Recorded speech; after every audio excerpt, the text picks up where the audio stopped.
Hey. We're here. We're live. We're coming at you in the morning time. This is the Ah, Dream Show. I'm John. He's Agnew. The dishes aren't even started. They'll yeah. get done We eventually. haven't even messed them yet. Um, I got to keep reminding myself that it's not Friday. For some reason, it just feels like today's Friday because we're, just recording in the middle of the day. Yeah. Why? Why is this allowed to happen? I have a wellness week this week, so they've given us the whole week off at the new job, so it's pretty nice. They're like, just go. The whole company's shut down, global. So It's the most woke company I've ever it's heard. amazing. Yeah.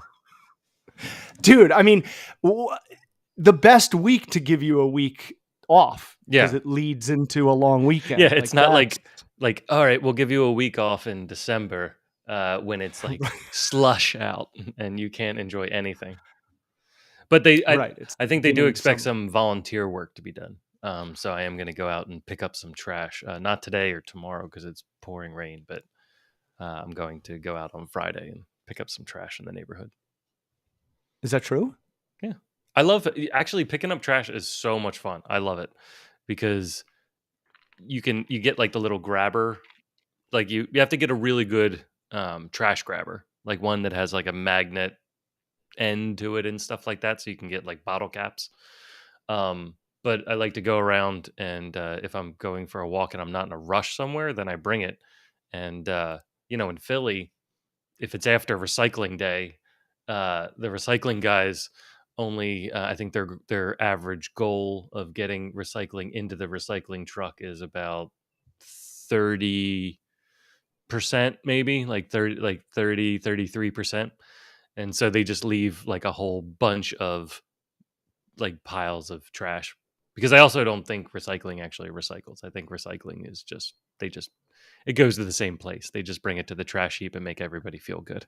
Is there a bigger scam than recycling I don't get it. over the I don't last get it. 30 years? I don't know why we don't just go back. You know what I'd like to see? I'd like to put the onus on everybody else, where we can go back to glass bottles and we bring the glass bottle back to the place where we got whatever we got. So it's of our Right. responsibility to bring the glass bottle back. I think people need more responsibility. Not like we shouldn't be like, "Oh, this is better for your life." It's like, no, you give me like some big bottle of milk, I should come back to you with the bottle of milk. You should give me, you know, a nickel off my next thing of milk, and we keep doing this over and over. How come it only works for propane tanks? How come like propane tanks were like, "Yep, that's the way it is. We have to return the propane tank. It's just the way it is, and we're fine with it." But everything else in the world, I want to make sure I can throw it out. Um, I know. You know, the idea was good. The idea of recycling is good. It's just like most things that like we take this idea and then we're like, well, now it costs more than it did before. yeah, Oops. yeah. It's like, I mean, places like great concept. in Germany, like it's built into the cost. So maybe it's built into the cost here too. But they build, like when you buy a car, there's there's a very large tax that comes with it, because it's the recycling of the car after you're done with it. So it's like they kind of built in some of the So you recycling don't even costs. notice. Yeah. But I don't really get it, because it's like, if you sell a used car, then do you kind of try to get that tax passed off to the other guy? Or maybe that just inflates the overall cost of cars, like the price of cars. So it's like, here's the Kelly Blue Book, but it's really See, like this is another where 500 more. I get so like angry or maybe frustrated or just like, man, how did we like get to this where it's like all this fake money and credit and blank blank pretend. It's like, oh my gosh, there's just too many of us. What was crazy? I was reading that, like I said, I've been dipping my toe in and out of the John Adams book, because it's like a 24-hour read or something like that. So, What and do I you mean? keep losing my spot in the audiobook. So I keep just like listening to random chapters. But one of the Oh, it's things, 24 hours. well, one of the things that he had to do is like when they first started the revolution, when they first, finally went for a vote of we're gonna, break off from Britain. The first thing he did was he's like, all right, so now we have to figure out our own money. and we have to make sure that money kind of survives. So he's like, so now we have to figure out like how we're going to print the money, how we're going to distribute the money. We can't use British money because Britain, like it's going to take a time to transition off of it, but we have to actually create our own US money, and that seems so interesting to me. Dude, that whole I'm still like at this age, like there's just no way that these old, like beyond intelligent for the time that they existed, Yeah. were like, yo, we're gonna do this, and everyone is going to get behind us, and then over like the next 100 years, it's gonna like get to where we want it to be. Like, Yeah, to leave it I open just, ended was super yeah, intelligent. just like the ambition of those guys is so alien almost to I me. mean, most of But I the guess what else chapters were they are up to? them just convincing people to make it a good idea. Like nobody thought it was a good idea, you know. No, like It's kind it of reminds me of like in that place in Oregon during the pandemic where they're like, no, we're our own state. It's like, okay, who's doing the plumbing? right. Yeah, Who's gonna well, pave your roads? that's kind of it's like the scene from Life of Brian, when they're like talking about the Romans. They're like these stinking Romans, and it's like, what have the Romans ever given us? It's like, well, you know, plumbing, and it's like, well, yeah, Yeah. yeah, except for the plumbing. It's like education. It's like, yeah, yeah, but except for the education, like so.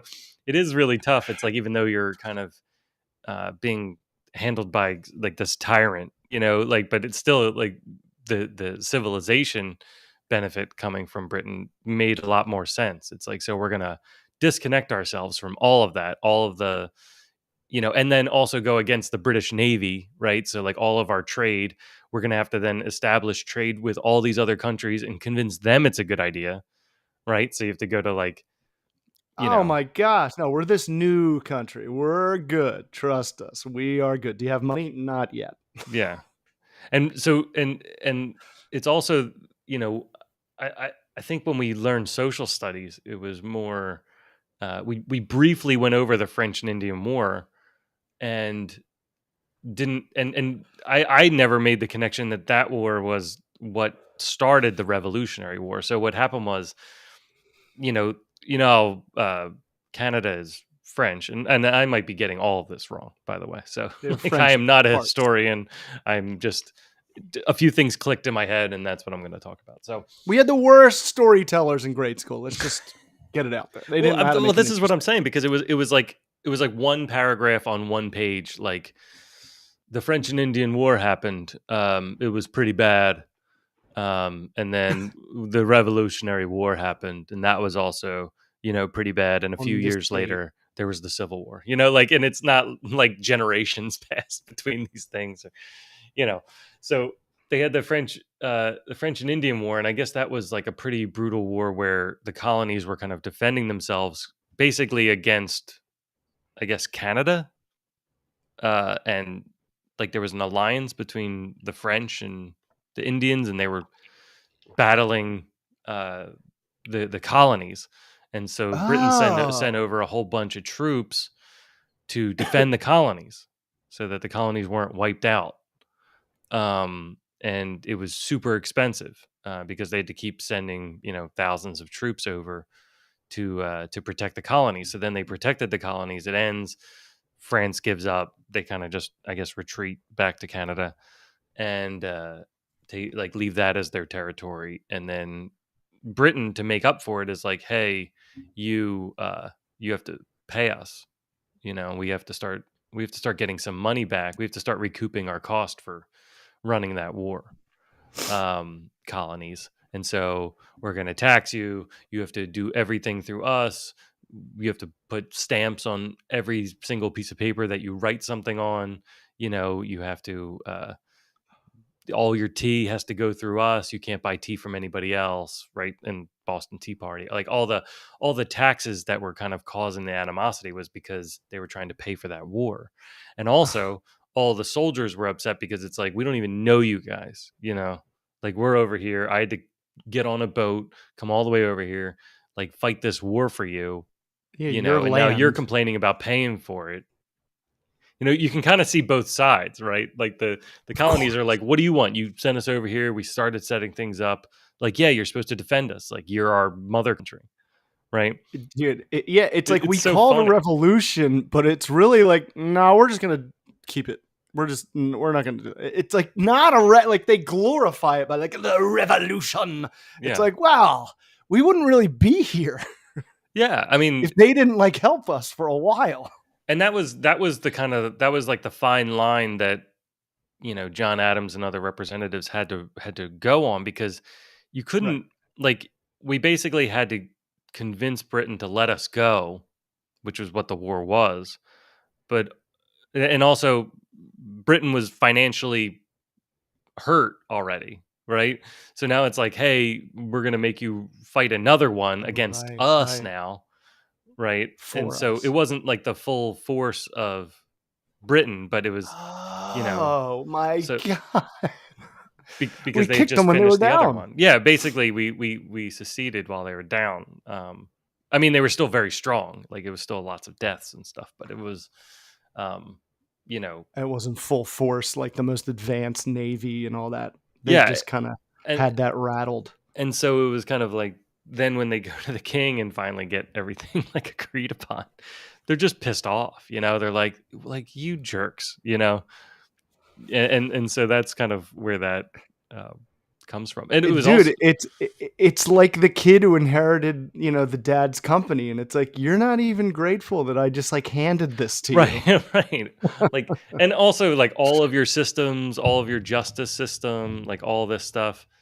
Uh, you know, you're basically building off our blueprint. Yeah, you're just You know, copying what we already have and nuts. tweaking it a little. Yeah.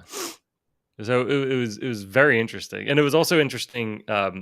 Ben Franklin went up to Canada right towards the beginning and asked them if they wanted to be a state. So like I thought it was funny that like in the news, like everyone's like, I can't believe Trump would say that Canada asked Canada to be a state. It's like, well, Ben Franklin did it, and No, you Trump guys said like he was all going to look up to buy Ben Canada. Franklin, how what a genius he was. He's like he also did it. They said no, and he thought they would say no, and he kind of didn't even want to go to ask them. But they did ask them to be a state, when they were forming the United States. It's like, hey, do you want to be part of this? You want to be 51? Yeah. Well, it would be like 14.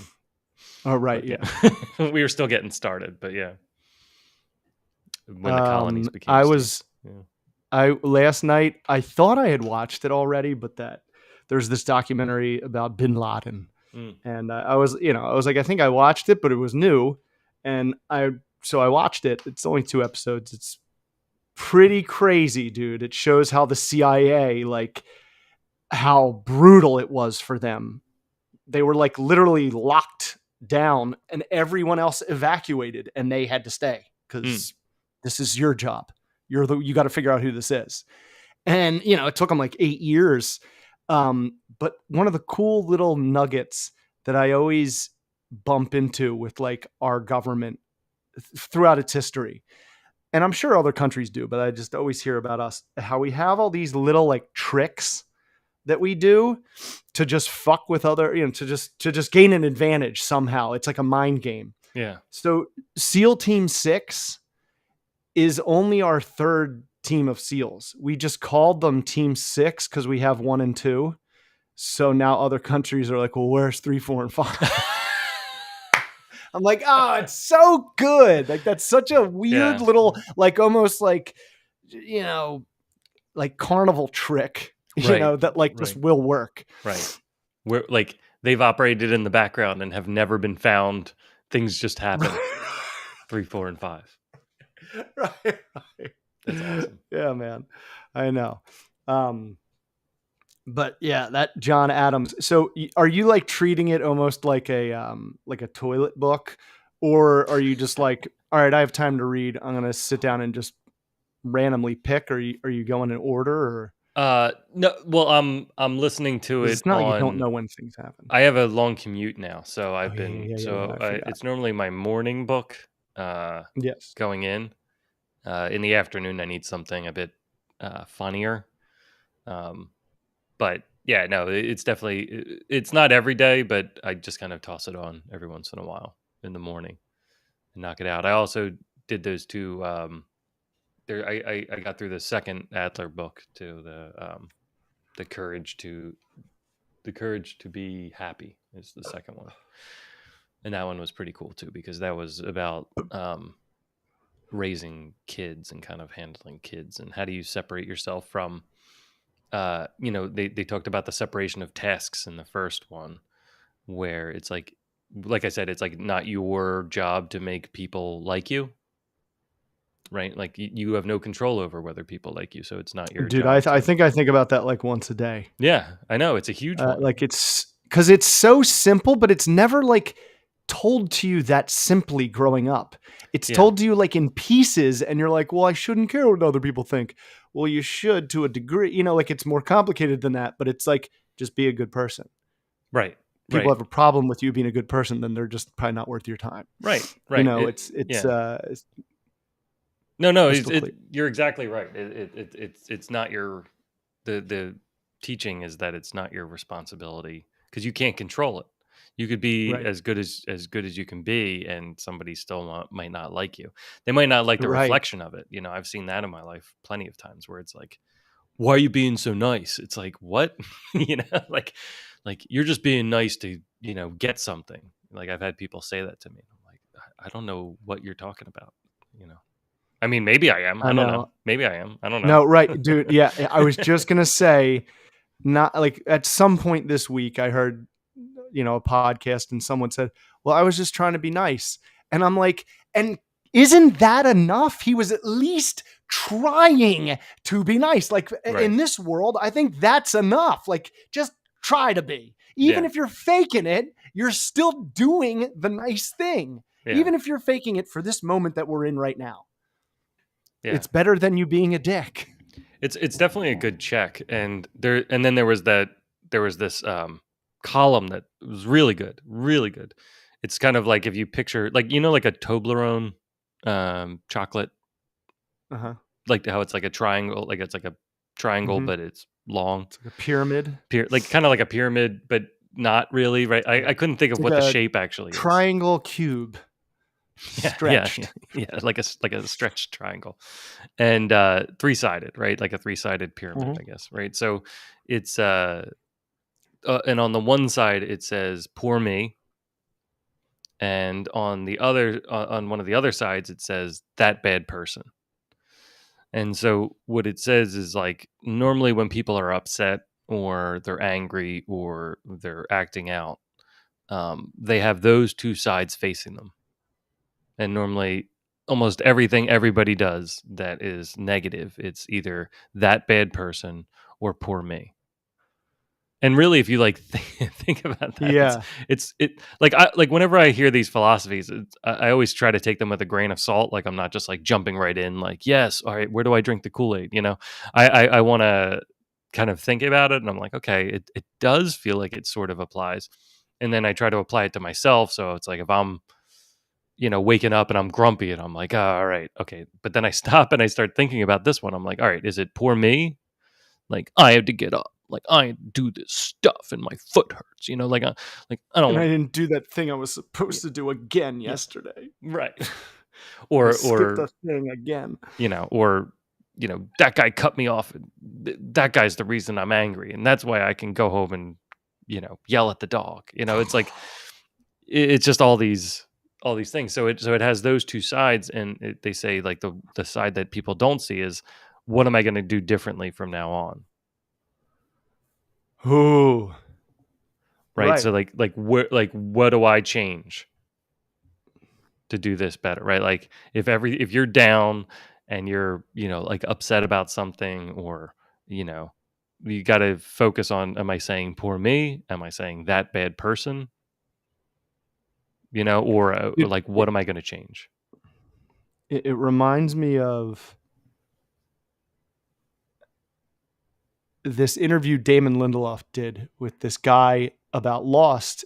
And the guy interviewing him was one of those people who thought that like they all were dead the whole time. Like he Oh, didn't right, right, right. understand it. And Lindelof is like explaining it to him in real time during this interview. And the guy's mind's being blown. Like, it's pretty cool. He's like, Yeah. oh, I didn't even think about that. It's crazy. Yeah. But he, for some reason, talks about anger and fear and how every time you get angry, it's because you're afraid of something. And I've been like trying to disprove that. And it's like you're saying, it's just like, yeah, that's what it is. It's you're afraid about something. So you becomes anger. There was a perfect example of this. You'll love this, because just keep this example in your mind, because I thought this was really a really good example. I don't know if it applies across the board, but so far I think it's applied like 98% of the time. So he tells a story in it to kind of explain that when you get angry, you're choosing to get angry. Like, angry is your goal, because you can always not be angry. So if your goal is to yell, you're going to make up an excuse to yell. Because basically in Adler, they say there's no past. There's no past, right? Wherever you're at in your current mind, you make up your past to define where you're at. So if you're angry, then you rewrite your whole day to say why you're angry. Like, you don't look at any of the positive stuff. You don't look at like the fact that like you're blessed and that you had food to eat. Like, you don't look at any of that. You only take the negative things and be like, this is why I'm angry, because I stepped in dog shit. Like, it's like you wake up and you take the angry old school window lower in a car, and you just start slowly winding that up until something makes you go, Brah! Exactly. But you've just been waiting for it. Right. Like, the teaching there is that you actually wanted to. And so here's the story that they tell. They say that a mom is yelling at her daughter. They're in like a big fight and they're screaming at each other. Every day in my house. And then the phone rings and the mom answers the phone and is like, what? Like, angry. Right. And it turns out to be the child's teacher. And so then she suddenly adjusts her tone. Oh, hey, what's wrong? And I just wanted to make sure that so and so brought their violin in tomorrow. And it's like, oh, okay, well, thank you for calling. Bye. Hangs up and then turns back to the daughter and starts yelling again. Right. So why, if there was no choice in being angry, if there was no choice to have an angry reaction, could you then all of a sudden adjust it when you're interacting with somebody that wasn't part of the argument? Right. So you do have control over it to instantly stop it, right? Now, the reasoning behind it might be not great. Like, the reasoning might be like social, or like you don't want to be, like if you just walked around the street screaming at everybody when you're like, for me, it's like, I could be upset in a terrible mood, treating the kids bad or something like that. But then I'll hold the door for somebody at Wawa. Right. Yeah. And it's like, what? Like, how does that work? Like, why am I courteous and polite? That drives me crazy because, like, sometimes when my girls are like Heather and Charlie, or Heather and especially Hannah, they talk to each other and I'm like, guys, you talk to people we don't even really like way politer than the way you're talking to each other right now. Like, it doesn't, I don't understand it, but I'm sure it's just like you're not really holding up any kind of wall, with your kid. Yeah. But but you have to think of it as their goal is to yell. Like, it starts with the reaction. You just found an excuse to do it. Right. So it's kind of a weird way it's like a reverse way to kind of think about it. We're so weird. The goal is yelling, and we've just figured out what could be the goal so that we can achieve it. Right. So that we can get there. And it's the same thing for trigger it. Like fail to launch type stuff, right? So it's like people who, they're like, I'm not gonna succeed, so I'm not gonna do it type thing, And it's like, well, I think your goal is to stay where you are. Your goal is to stay where you're comfortable. It's not that the world is scary. It's not that people are mean. It's not that any of those things. It's because you you, you don't want to. You just don't want Right. to. Like or Yeah, working dude. out, right? Like it's like I don't want to work out. It's like, well, no, like the kids had me up all night, you know. So it's their fault. Now I need to sleep because the kids kept me up, and that's why I didn't work out, and that's why I jiggle now as I walk down the street, right? Like, all these things are like your goal is that it's like, no, I wanted to sleep, It's so nothing else. crazy. It's like your own brain, like, you know, there's like two parts to it. There's like this part that you can't hear Yeah, that's still like ordering, barking orders, and sometimes you just blindly follow it. And then there's the loud one. And I sometimes I'm like, tell me if you were struggling with this when you were job hunting, where you were like, I want to do a thing and I have time to do this thing, but I'm like, am I allowed to do it? But it's like, shouldn't I be doing something else? yes, Ugh. yeah. That is the fight of every day, man. I'm like, this isn't what I should be doing. There's a heavy I guilt. should be pounding the pavement. Yeah, but the pounding the pavement doesn't work anymore, right? No, So but you know what I that's mean. The no, proverbial no, no, pound no. the You're pavement. right, though. You're right. No, I mean, I had that specific thought.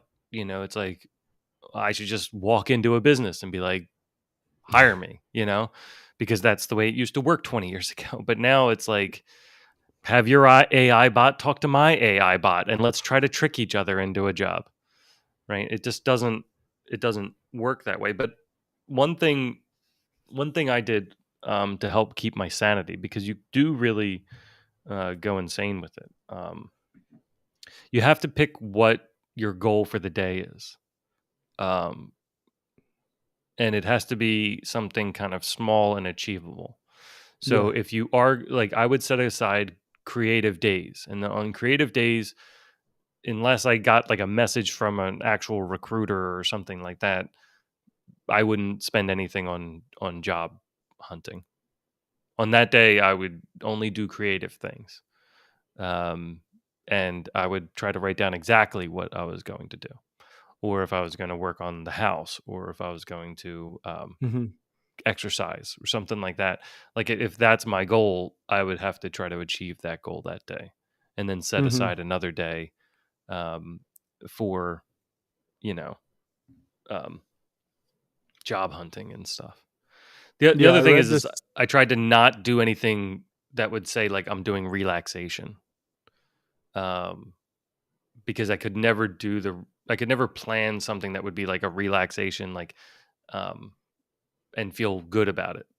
No, You know what I mean? Like I couldn't dude. enjoy it. I'm like, all right, I'm gonna go, watch like a half hour show or something like that, and I'm like, I just, like, like the So whole time, hard, I'm like, I should be doing something else.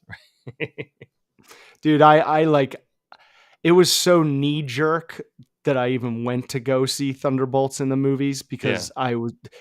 It was like for some reason I was like, oh, this came out today. It's playing at 2:00. It's 12:30. I'm just gonna go see it. And I went and I saw it and I was like, all right, I didn't feel too bad and it was good and I enjoyed it. But like any other day, I would have just been like, get out of here. You're not right, allowed. You're not going to the movies. right, Get on LinkedIn and start talking to bots, like you said. right. But Well, yeah, I read this one yeah, thing and it was like, while you're job hunting, like you said, work on something creative because like you need to have, you need to be like growing a thing while you're just kind of stagnant. You know what I mean? hmm, And that's why I was like, yeah, I need to like do a video a day at least for my YouTube channel. It takes me an hour total to like film it and, put it on there. right. And that has like, whew, lowered my blood pressure or whatever, like lowered my anxiety because it's like at least I'm making a thing. Yeah. That I think it's really important because you need to kind of achieve something so that you can achieve something else next, right? Like if you don't have a goal, then you kind of go to bed and you're like, Dude, what did I do? Like run I'm water in the like, house for the day or something? Like what? Like did I are putting on socks how my many big times achievement? did I pace from one room to the next looking at my phone? Uh, yeah, I'm like, I can't, I can't sit and look for a job No. all day, every day, Can I? because you're like this. The more I do this, Yeah. the more I'm getting like, oh my God, there's just no way I'm gonna like get hired. It's you know what? An invisible mountain. It's I mean, I don't I definitely don't have all the answers because I kind of just skirted out by well, partially by chance, but partially through my network of people that I've known for years. And Yeah. and I guess, you know, it was I should pat myself on the back a little bit for getting a good impression for leaving a good impression on people to the point where they would, you know, blindly call me or blindly suggest me for a job that I wasn't like around for the conversation, you know, where it was just like, hey, Yeah, man. you should apply for this, you know. So that's a blessing. You know, that worked out really well. But so there's a few things. One is that some of the best advice I got for job hunting, and this is also kind of just for best for the mental part of your brain too, because you get downtrodden because you start visualizing yourself in a role where you're like, I really could do this role. I could do this role better than anybody.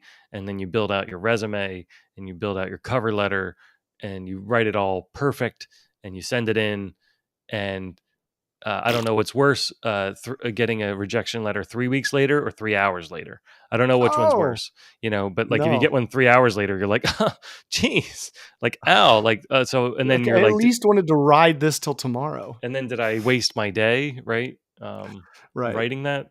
So, this is the advice I would give, and this was given to me, so I'm not coming up with it from scratch. One, uh, 75 to 80% of all the job postings on LinkedIn or any of the job boards are not real. And they're not real in several ways. One way is that they're getting hired internally and they just have to post something externally for a set number of days and then they take it down. So, and then all they're doing is moving like one person from inside a company to another position and then it's over. So, Right, one, you right. don't even have a shot. They're just posting it there for legal reasons. Two, um, the HR departments for companies are often scouting to see if there's interest in jobs, and so they're posting jobs to see if they can even get candidates, so that when it comes time for the budget to be approved, then they're going to post that up, and then they're going to actually post it and hire people. So yeah, so about like 80% is not real. Okay. Dude, and that's like the sixth sense that I have been like observed. You know what I mean? I'm like, I don't know that stat for sure, but I feel it Right. when I'm looking. And I'm like, I don't know if I can rely on the job market. I have to like fucking, crowbar myself in and just do it by myself Yeah. and figure out a way to just charge people to be me. Right. Right. Right. You know what I mean? I'm like, No. No. No. uh, uh, I was this and like, close to becoming like a sourdough bread making guy at the farmers market because I was like, maybe because it's what else? it's something I can do, and somebody will give me money Yes. for it, and people will eat this, Yes. right? So, so so now to my actual I just wanted to kind of give that fact, but now here's Mhm. a good recommendation, and they're called informational interviews. Um, try to set up a goal of about 10 interviews a week. That's insane. It's insane.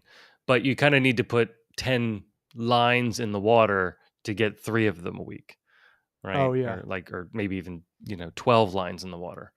Um, so what you want to do is find either companies that you want to work for or find somebody that you can talk to that's also kind of in the same industry. Do that through LinkedIn do that through anywhere in your web, friends of friends, family, anybody, like anybody that knows anybody anywhere. Try to just ask for, can I buy them a cup of coffee? Can I go talk to them? That's it. Like virtually works fine. I did some virtual ones, and then I would send them, like, I'd look up where they live. I'd find a coffee shop nearby. I'd buy a virtual gift card, and I'd like send them a $10 gift card, so that if we couldn't meet for coffee, then there's your coffee, Right. right? Like, thanks for talking with Right. me. Here's I'm following up. Coffee for the future. Right. So I found companies that I wanted to work for. I found people that I went to school with. I found people that were friends of family, and then asked them for 15 minutes of their time.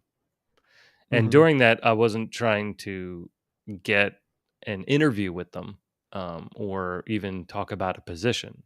But what I wanted to understand was like what position they were in, what their company's about, and what they're currently Ah, doing. So you're asking them, and you're gaining more information. And the more you do them, the more that, like, when you're talking with the next person, you can be like, oh, that's interesting, because I was talking with somebody from this company, and they said yeah. this, and so it's interesting that you guys are also doing that, or something like that.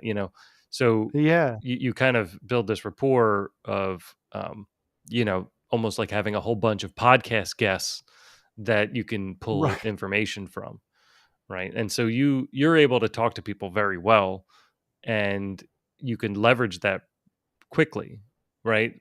But you kind of have to like sit down with, like, so what I did was I sat down with like a blank piece of paper, and I'm like, I wrote 1, 2, 3, 4, 5, 6, 7, 8, 9, 10, 11, 12, like, on the paper. And then I was like, all right, like, and then I'm scrolling through LinkedIn, and, I would find people like that we went to school with, or I went to like Right. college with.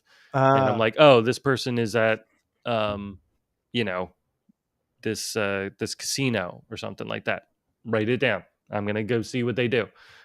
This person's at, started a brewery. All right, I'm gonna reach out to them and ask them how they did that. Um, people are more than happy to help. Like, I was very surprised yeah. at how quickly, like, some people are like, C level in like a company, or their dads were, or something like that, and they're like, talk to my dad, or talk to my neighbor, or talk to my husband, or like, it was all these different connections. And so, like, as I talk to people, they'd be like, oh, okay, like, so I understand, like, you're asking the right questions, so you've obviously understood, like, a bit what I do, or you don't. And I'm going to re-explain it to you, like, things like that. So it was kind Wow. of a good jumping board to kind of at least one do Yeah. something, so you're like, that felt good, and I Right. At the talked to very a least. human. Right. Right. Exactly. Yeah. I interacted with a human, and like you get that like cadence training or whatever, like that back and forth. And, it's just stirring up more thoughts and more information in your brain that otherwise can feel like a freaking tepid pond. Yeah, yeah. And it helps you kind of, you know I destroyed my resume. Like, I brought it to my dad, and I thought I was sending out a good resume.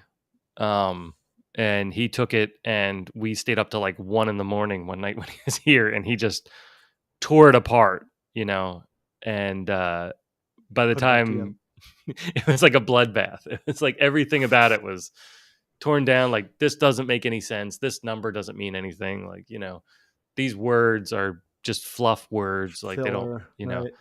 And so I took it all and rebuilt it all from scratch and stuff. And really, I also got advice, and this is kind of tougher. I didn't really follow it, but it was probably good advice, that you really shouldn't write a resume until you have a job description. Right. Like, Yeah. Because then you can kind of tailor it.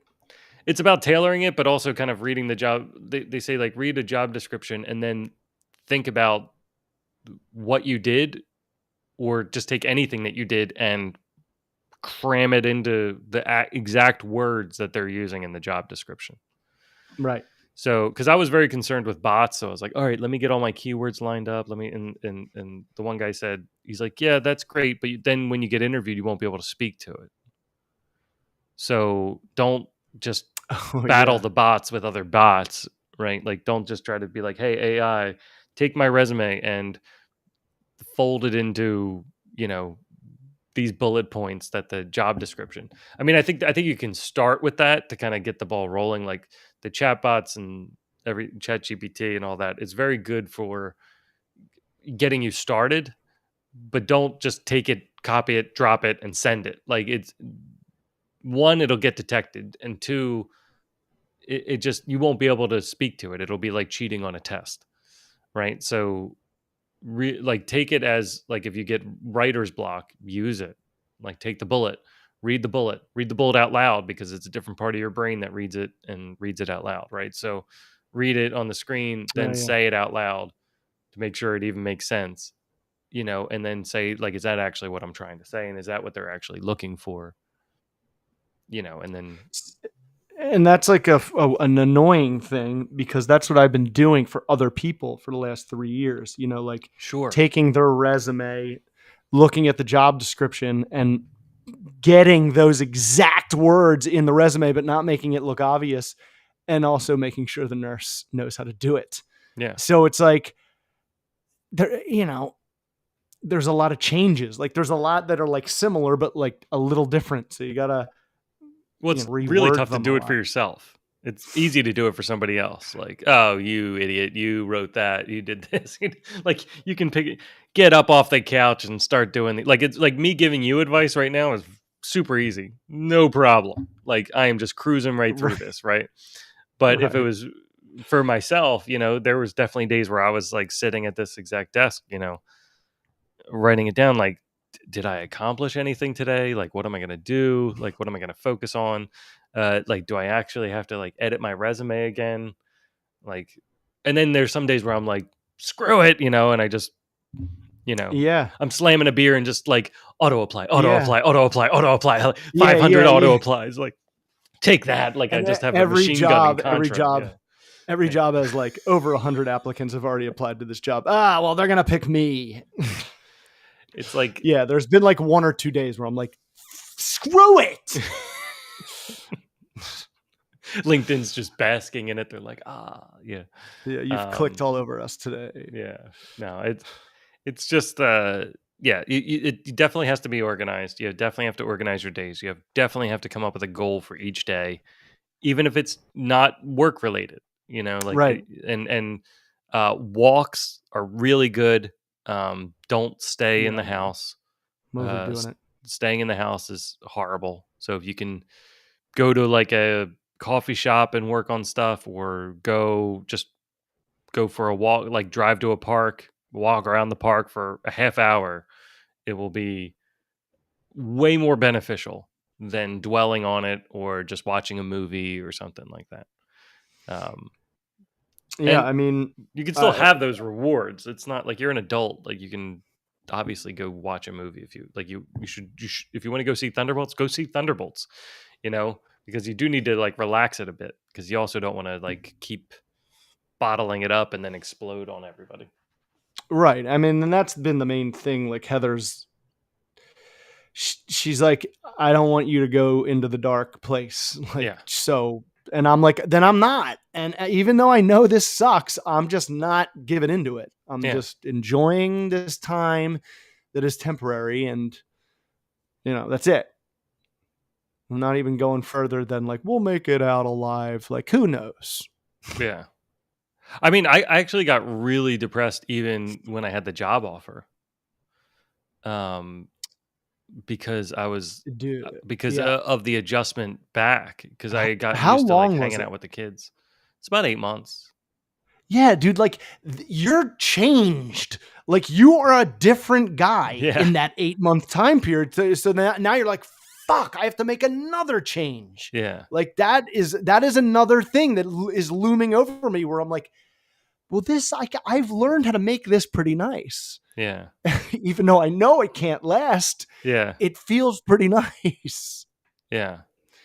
It's like that show, that limited series called The Night Of, where he's like not involved in this murder, but he gets arrested and he's in jail awaiting trial so long that he turns into like this hardened criminal, and Mhm. he gets acquitted, and he's like, I just got comfortable in jail. Yeah, right. You know what I mean? Like we That's adapt to the surrounding, and it's tough. The change is weird. that's what it was like. Yeah, it was because it was like the first week, the first month or so. First day was great. First day was like the most relaxing Back day ever because it's like one, syllabus day. I'm not on like any team's meeting. Like I don't have to worry about someone else's problems. But then day two, you realize you have to worry about your problems only. You gotta hit the ground. And the only and nobody is coming into your house to interview you, and that's a weird feeling because up until that point, like when you're working, somebody's always kind of coming to you with like, all right, here's your new task. All right, here's like the new budget. All right, here's the new thing that we're going to Oh, accomplish.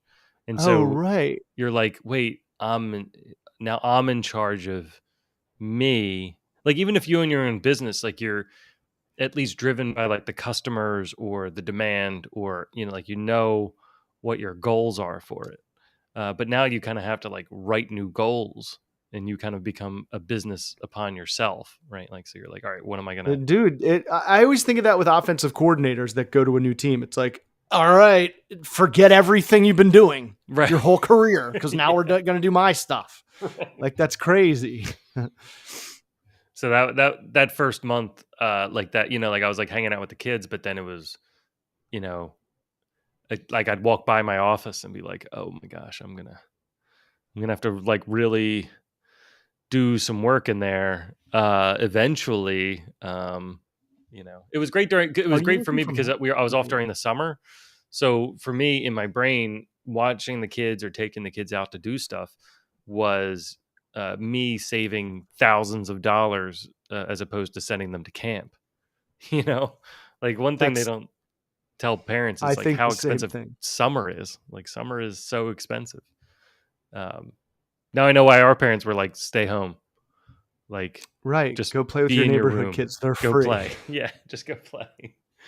Um, but it was to like think of camps and stuff. So I was like, all right, well, like dad camp, and that works out. So that was beneficial to helping it, but then, it just kept going. And then you also have to kind of think about the like how different companies do their budgeting. So some of them come up with their budget for the next year, like around November or maybe October, or maybe even September, right? Like, and they come up with that and then they lock Oh, everything right. down. So, like, as you enter into the end of the year, there's no jobs, like from like November to December, and there's like nothing for most Right. companies, Everybody's just trying to wrap it unless up their and year is save as different. much as they can. Yeah. Right. Unless, Yeah. Unless they start. like, I don't know how the hospitals work just yet, but they might have a different fiscal year, right? So they might end it in July and start it again in August or something, but Yep. I've may, seen that before. I'm like, well, what because the? some of them are teaching hospitals, right? So they have to go on the same as Oh, the right. Right. Right. school year, right? So their budget was already set back in March or something like that, and now they're applying it starting in August or something, right? Right. So then they're going to have their budget in August, and then there's going to be an influx of jobs in August, right? Which then you have to be kind of ready for that wave, Right. because those will be real, right? The other thing is like you should be going to the company sites, like going to the actual Yeah. sites of the various companies. And I Right. think I It's like sent you a when I few would too. when I would see a hospital post a job on a like shared website, I would just go to that hospital's website Yeah, and get the HR number and call right in. oh, that's good. Yeah.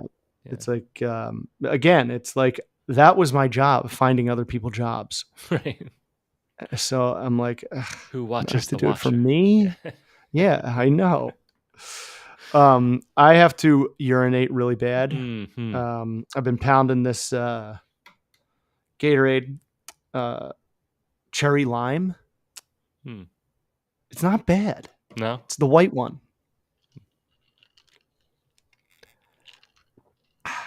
And then I want to give my thoughts on Andor and Thunderbolts. All right, I'll throw up a Is break that okay time. with you?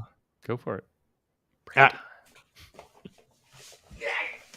I knew I noticed that see-through line right there. Oh, where'd that come from?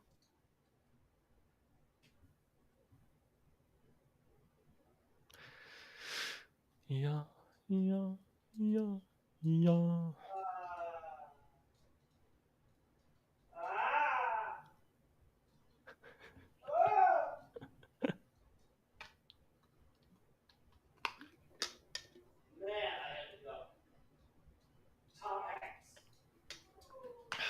Shut up, Dolores. The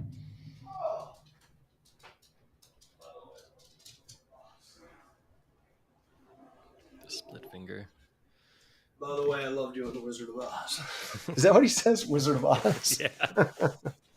Yeah. I think she was the witch in like Kansas. Right.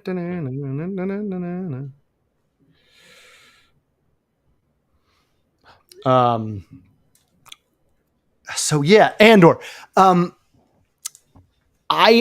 Dude, there were some episodes and parts of this season 2. I would say like the last 6 episodes, because they would drop them at like 3 at a time. Right. And I kept getting kind of messed up and thinking it was like the finale a lot of times. And then more episodes would be there. Yeah. I was on the edge of my seat, and I was like, oh, this is like, especially the Mon Mothma stuff, because I think it was almost Andor and her, because they reveal so much about her, where she had nothing to do with any like violence or any like war or any combat. She was strictly like laws and money. And there's this scene where Andor's got to sneak her out and kill people to sneak her out.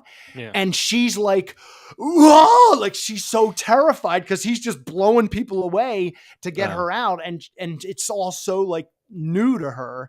That to me was like, it was so neat to see.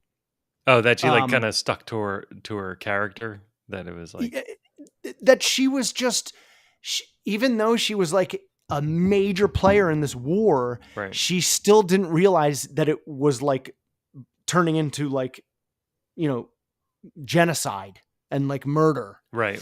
Like that, like all comes crashing down on her at the end. And it was really cool. But I kept thinking the whole time, man, these people, and they show like all these lies and these schemes and these code words, and like some of them are like going crazy from it. And it's like Luke was going to show up with a X-Wing and blow the thing up anyway.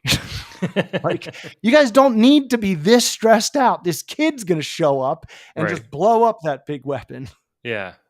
I just kept thinking about that the whole time, because it was really cool, but it just was like, you guys, this kid's going to swing in and save the day. And well, remember, like when Luke says it, they're all like, that's impossible. Like nobody can hit that. And he's like, oh, I used to drop it on like rats at home, like right. Womp rats. Like where, and it's so funny because it's also like a weird side of him too. It's like, you were just, wait, Luke, were you just blowing up animals like at home? Like what? Like we always could just kind of breeze over that he was like also a kid that was like torturing ants. Like he was just blowing up rats.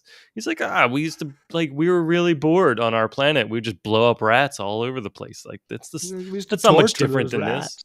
I was waiting for Wedge to be like, wait, what? Like that's so funny. Why were you just blowing up rats? I'm all for it. But like, I'd blow up squirrels if I could, but and there were moments well, my gosh, dude, I've been begging Heather to buy me a slingshot so I can murder these lizards that poop all over my roof and my pool. Yeah. So I get it.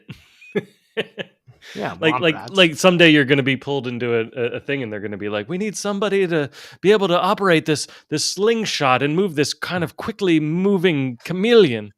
And you're gonna be like, well, that's not too hard. That's just like me shooting these lizards off our roof back in Fort Lauderdale. I used to murder lizards down in Florida. But like, dude, it was like, it's really well done, really well shot, very well acted. The dialogue, though, again, they like slip these terms that are like terms today that like weren't in 100 years ago. Yeah. Like coming in hot. Right. I'm like, oh, come on, but maybe that's like a military thing, and like when a plane is whatever. So I gave that a pass. Yeah. But I texted you about one the other day, and I forget what it was, Ah. but I can Oh, look it up right here. yeah. Because I was like, should this ever be said in Star Wars? Oh, he said, I'm gonna go down swinging, and I'm like, Right. that is a term in baseball where you don't want to go down on a called strike that you didn't even swing at. Yeah. There's no baseball in Star Wars unless in one of their weird things there's a game that's kind of like Star Wars. I Like mean, I'm thinking Quidditch that and Harry Potter. I'm still thinking that maybe it's like a little bit also a term for boxing, and like that you're going to like you're trying like you're going to keep I'm gonna swinging go even though you're down about to swinging. drop, right? So Okay. I think it's in a little bit of both. You're fighting. I'm just trying to be devil's advocate too. So I think it's like a little That bit makes both, sense. and then in Star Wars, surprisingly, there's not too many sports shown in Star Wars, right? Like we've got in regular Star Wars in like the original trilogy, there was like chess, right? So we know And like then they there's had like the there's the like horse games of racing. chance, yeah, and then the pod racing, right, and then Oh, right. horse racing in the new trilogy. So there's like some level of sport, There is competition. but we never walked into like kind of like a Wolverine cage match type fight scene or something like that, At least not that I could picture. I know. So many things are like blending, and I'm like, is that Star Wars? I'm sure there had to be like some sort of like Like like Clone underground Wars episode where there was like an underground fight ring or something like cockfighting that. or Yeah. something. Yeah. There had to be something, but it was but so there could be like some sort of like boxing, and they are humanoid, so they could be swinging their arms, and going down swinging could be like, just a term for swinging your arms, but it is very particular, and they've done it a lot, so it's not like I'm kind of more just like on your side for that one, like that Yeah, you and could have I'm picked not anything like else, right? I'm not a nitpicker, but like it's so obvious when you get taken out of something, especially something sci-fi stuff, like something that's supposed to be another world. Right, And you're like, everything about their world is not like mine. They don't use the same slang we use. right. I mean, they do, but they always kind of make it work when they used to, but like more and more, they're just like throwing in like, Well, I mean, Han said like, "Don't get as cocky." if Like where was that from? Does that mean don't get cocky. Does that mean they have chickens? Right. Roosters. Right. So it's Or a like, chicken is a rooster. well, I mean, even just that species, right? This is the Yeah. other thing. The biggest thing in Star Wars that always bothered me was time, because what is like a year on Tatooine, and what's a year on Yeah, are they all like spinning at the same rate they're in around different like different stars? galaxies with different Right. stars. Like he's like, you could fly into a supernova, right? So you're passing, There's 100 suns and right. a whole bunch of planets around all those suns. So there has to be, I would think there would be some sort of like time difference, or I do have a book down or there that I bet explains it because it's all the planets of Star Wars. but I mean, even when you get all these people together, right? Like, how do they all sleep at the same time? Like, we struggle with jet lag, going to Europe, right? They are going to complete different solar systems. And like, when did everybody just like agree that a 24-hour day is like it? Because the other thing is like, sometimes they talk about time, and I'm like, well, how did you guys agree on this? Like, we'll be there at 0300 hours. It's like, of a 47-hour day. Like, I don't know what it like. In light years? Like, what did the guy that grew up on the planet that had a 47-hour day do? Like, he's like, all right, great. Well, I'll see you guys in 2 days then, or a half a And day in my I'm time, I'm and I'll I'm just be like up. 100. I'll just be up. Like, I'll just be up because I'm not obviously going to be able to adjust to your weird 24-hour sleep cycle. Like, It's like the jet lag from going light speed for like an hour. You would need to sleep for like a week to get everything back to normal. Also, I It's feel like too far, too you fast. would show up and people would be like older, like every time, like you'd be like, "Oh wait, we're here to save you," and they're like, "Yeah, that guy died like 1,000 years ago. Like you guys must have gone through some sort of temporal bubble." I don't know. It always just makes it just kind of always bothers me, especially when they start doing the TV shows. And I mean, I get in like the original movie, it just like who cares to touch on that, right? It's like Right. lights, It's like a they introduced galaxy, light everything's speed. different. They're like, here's 5 rules about light speed.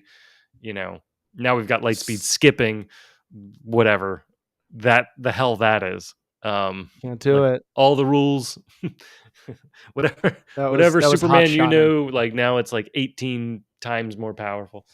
Um, so now dude. this hunk of junk that is now 100 years old for a car, the Millennium Falcon, is somehow had a plug-in, Dude, the and light now speed skipping. you can also the other thing the other thing about that was like they were going to light speed while on a planet's surface. Right. No, you can't even. It's like you're dumb and you're going to just like this. Yeah, That's what I feel like because it's like the scene in the first Star Wars when Han Solo, Harrison Ford's so good. He just like blurts it out real quick. And right, like, if you're not listening, okay, you just missed that. But right. it's what made it so real because he's just like screaming at Luke. He's like, and we're gonna die, and then they just keep going, and it's like there's everything about what he said makes what they do in that movie impossible when they skip through the planets. It's like he had Right. to like set all these coordinates and make sure that they were aimed the right way, and you're stupid. Now, I mean, okay, let's say it's kind of like NASA, right? So let's say the calculations that Han Solo was doing was like what NASA had to do, and now everyone has a pocket phone that's like Okay. more powerful, right? Like So Poe just typed in a whole bunch of random safe ones. they plugged in their iPad, and it's got a constant calculation going. Okay, Let's all just right. say That's that. an out. Fine. That's an out. But I'll take it. as we saw with the Holdor maneuver, right? Like, which for some reason nobody ever thought to do ever until they had to. But you could go crash through things at light speed, right? And now you've got light speed skipping. But I would think that that would create some sort of atmospheric vacuum as something the speed of light shoots out of your atmosphere, right? Because there's still like air there and stuff. Like at least in space, Yes. it sort of makes sense. But if you're in the atmosphere, that would be like that would to me that would be almost as bad as going through a ship, right? Because you're going to Yeah, be going through the air, and the air is going to be right, pushing right. against you as hard as You're like hard popping as a you balloon. are.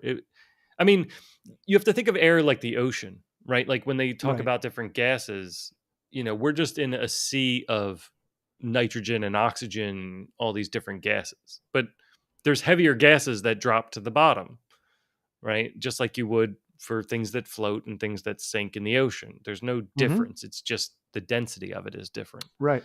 And so No, if you're wait. flying a ship and going light speed through it, it's like it's going to be like if you were in a swimming pool.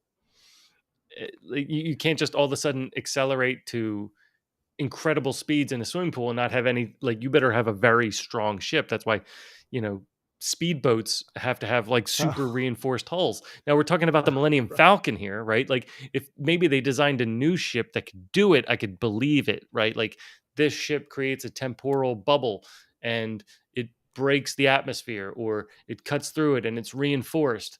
But we know the Millennium Falcon is a falling apart piece of junk, right? Like that's the And has been. loveliness of it, right? It was when we first like met it. It was And already a piece of crap. we know like Return of the Jedi, like the antenna just got smashed off, right? Like by Oh yeah. like the little satellite dish gets smashed off at the top. So Uh-huh. to me, like when those scenes are happening, I'm like, well, what about the atmosphere? And also, is everyone else just dead, like in the world that you just left? Like That's what the I have atmosphere's the on problem with. fire, like everything, like you started I'm an like, ice age. I don't know. right. Yeah. Like it just but no, now that you mention, like, okay, so much time has passed, like the thing has to be upgraded, and it was probably just plopping them where they could not have smashed into anything on the way. But still, In space, I it would let it felt go, maybe. so it felt so like it could be a cool part of a ride. Yeah. Well, they had. I could understand the tracking, I think they do right? do in Like the ride. the fact that they could light speed track, because that was kind of like um a what do you call the Deus Ex Machina or whatever, like an ex machina for um Star Wars, right? Because anytime they needed to get away, they would they would be able to light speed, and it's like, darn, you know, don't let them get the light speed, right? Like it was always this: if they got the light speed, then we had a break, like we could breathe, right? Right, Until Boba right. Fett, but Boba Fett Or also Boba tracked Fett. I them, right? know. That's what's so great about that part. You're like, whew, and then you're like, oh no, no, no. Oh my gosh, he's Oh, smart. he's right behind him. No, oh, he's tricky. Yeah, he's dangerous. And that Yeah. too didn't make much sense, where it was like we've got light speed tracking, and it's like, well, it seems like regular tracking is pretty good. Like 30 years ago, regular tracking did just fine. Like Boba Fett found them just fine, right? Like Oh with yeah, his right. little beacon or whatever he put on the Yeah. ship. Um, All right. so it just kind of seems odd, you know. Even Darth Vader put tracking on their ship, right? Like he's like, make sure we put tracking on their ship and see where they go, and like I don't know, it just kind of falls. So let me ask you a question about Andor, because I didn't watch any of it, but when we reviewed the first few episodes in the beginning of our renewing our podcast, the Mhm. it felt to me like somebody had written a cop drama, um, like an intense cop drama, that then you took a clear piece of plastic and overlaid it with Star Wars things. So it's like wherever there was like a cop badge, it became an imperial badge. Like wherever there was a gun, it became a blaster. And instead of their cop cars driving around to figure things out, it was just I, like a speeder bike. I like yeah, and I forgot that that's like what happened. Like he shot a cop, and Yeah, that kind of got the ball rolling. And I was like, I don't even remember like what how the show felt back then because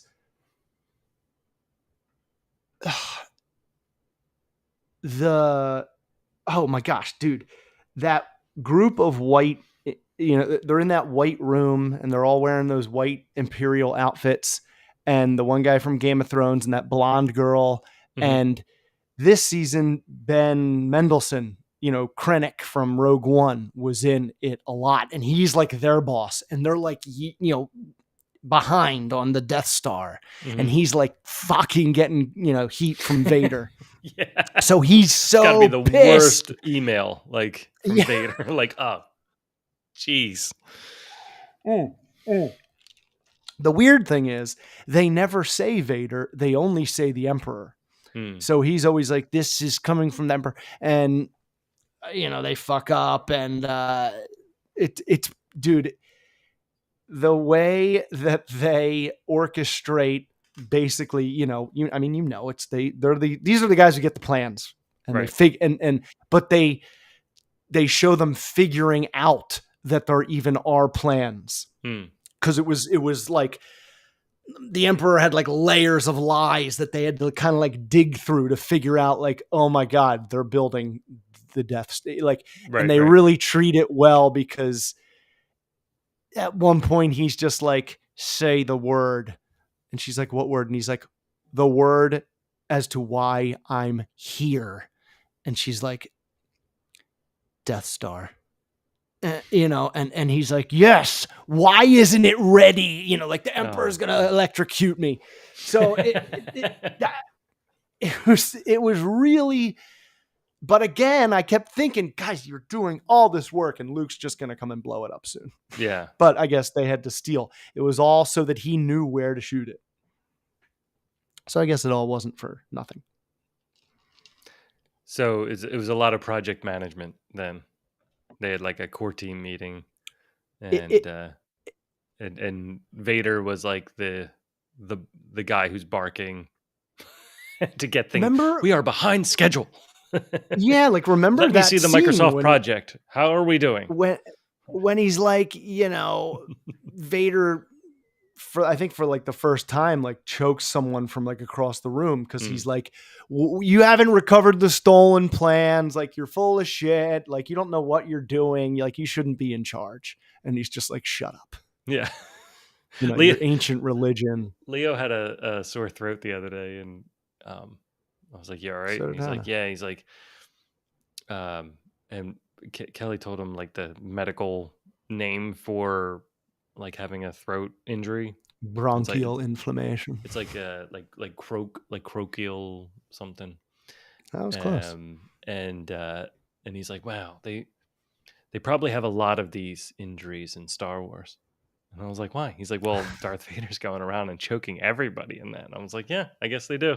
It's probably like the number one cause of death on the Death Star was just A croakial, lot of except for the Ludens. blowing up thing, except for that part." Right. But Um, so yeah, I mean, I there was definitely parts that I really enjoyed, and it didn't like what you said. It wasn't a cop thing. It became like the rich people that not like the rich people, but like the people that were already kind of like connected, but like were like slowly trying to break away and knew that like the emperor was up to something right, bad and they didn't know what it was and they just keep digging. They got all these wiretaps and it wasn't like a cop show. It was like, dude, it was like the two bad guys against each other. Like, because it was like the politicians, and right, all the rich liars, and then like the government, hmm, the empire.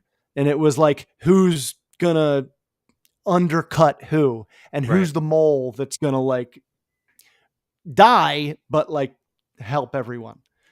And that part was the best. The one mole inside the empire, Hmm. this dude was just sweating and shitting his pants every episode. Like he plays it so well, dude, like he doesn't want to do it, but Yeah, he like knows he has to.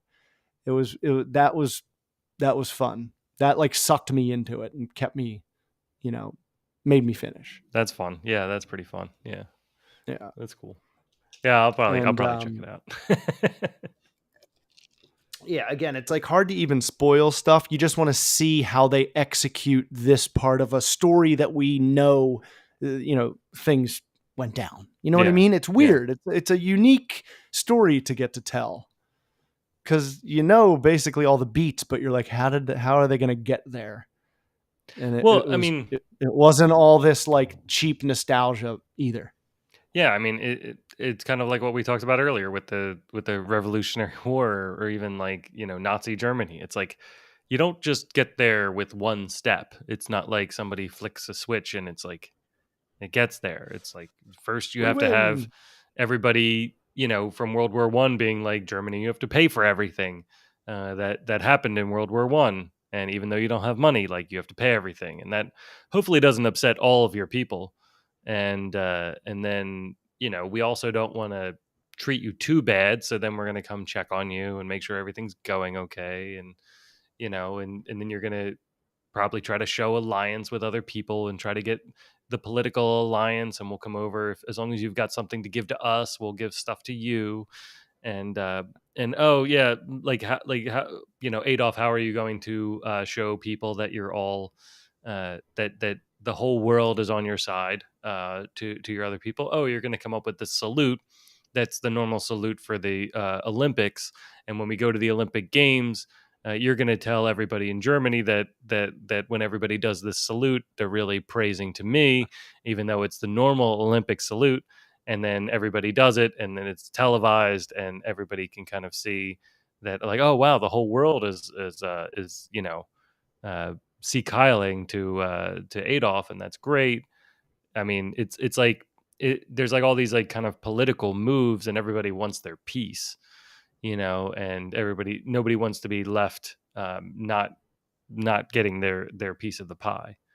And then before you know it, they're doing horrible things, and everything is going horribly wrong, and they're like, did I sign up for this? Like, is this exactly It's where like I want to be? But now it's too scary to stop, and it's crazy. And I there's think definitely of people like that like it. So it's of even worse. Earth of Earth when it's like done. It's like reviewing its entire existence, and it's Yeah. like the dinosaurs were cool. You know, the Ice Age was weird, and it's like ugh, those humans, God, assholes. Yeah, but I mean, well, the other thing is that, like, good still overcomes. Like, that's why we love stories like Star Wars, right? Like, these horrible, like, the thing is that it's like Luke. I think one of the most important scenes in Star Wars is Luke going into like the dark side cave, because that is the most realistic portion that everybody needs to do. You need to understand, like, for Luke to overcome Darth Vader and face him, he had to understand that he himself was evil. Everybody has the power to be evil, and it's a choice that you make. So Right, it's not that everybody's good. It's a miracle that everybody's good. It's a miracle that I right. can, like, walk down the street and get on a bus and 10 people don't punch me on the way there. Right? Like, that's a miracle. It is. But We're all just playing along, so so behaving. so that makes me think that there's a larger story to it, just like there's a larger story to Star Wars. Right? Like, we don't just get the scene where Luke goes and faces himself and learns that he could be evil. We also get Luke in the third movie that's completely dressed in black, as opposed to everything else we've seen about Jedis, right? And just like my costume from the other day, like, then you see that flap of white, you know, uh, Too good. showing that inside he's chosen the good path. Like, inside that, like, that had to be the thing that overcomes. And and and to me, that's the greatest part of all of it. So yeah, the Earth can look back and look at the story, but I I mean, I'm think joking. no, no, no, I know. I'm But using it some as of a them, I'm using it as a jeez. springboard to just say, I think it's going to be I think it's going to be balanced. I think it's going to be balanced in the better, and I think even the small amounts of good outweigh all of the terribleness. The stupid part of it is going to be when people repeat the past. That's going to be the most idiotic part. And I think a lot of people, at Uh-huh. least as it's being advertised, it sounds like people forget the past very quickly. And so that's why I've been enjoying reading the past, because it's like, hey, this sounds Yeah, exactly like what we're dude, going through right now. I swear, and I don't know when this started, but it's like for a while the past had more value, and now we just like move on, and we Well, don't really like. people don't want you It's to like a know the past. blurrier version. You can't be Oh controlled if yeah, you've already read a story of how people get controlled, right? Like, you right. can't, you won't be fooled if you've read, a confidence man's guide to About other trick people, fools, right? Like, right, if you can read everything about the past, then you know what's coming, right, right? And so right. keeping people dumb or keeping people tick-tocked or whatever is exactly the way to keep people from to be able to control people. Because if you actually look at the past, like the Holodomor and all that, like in the Ukraine and in like the late 20s, which is almost 100 years ago, they were they just came through and were like, all right, no religion, because religion makes you think too much. So the first thing we're going to do is take away the religion. The second thing we're going to do is take away. We want you to turn in your neighbors. So tell us which neighbors are bad. Any neighbor that has a little bit more than you is obviously bad because they're benefiting off of you. So anybody that has any sort of privilege or anything more than you, turn them in. Let's tear them down together.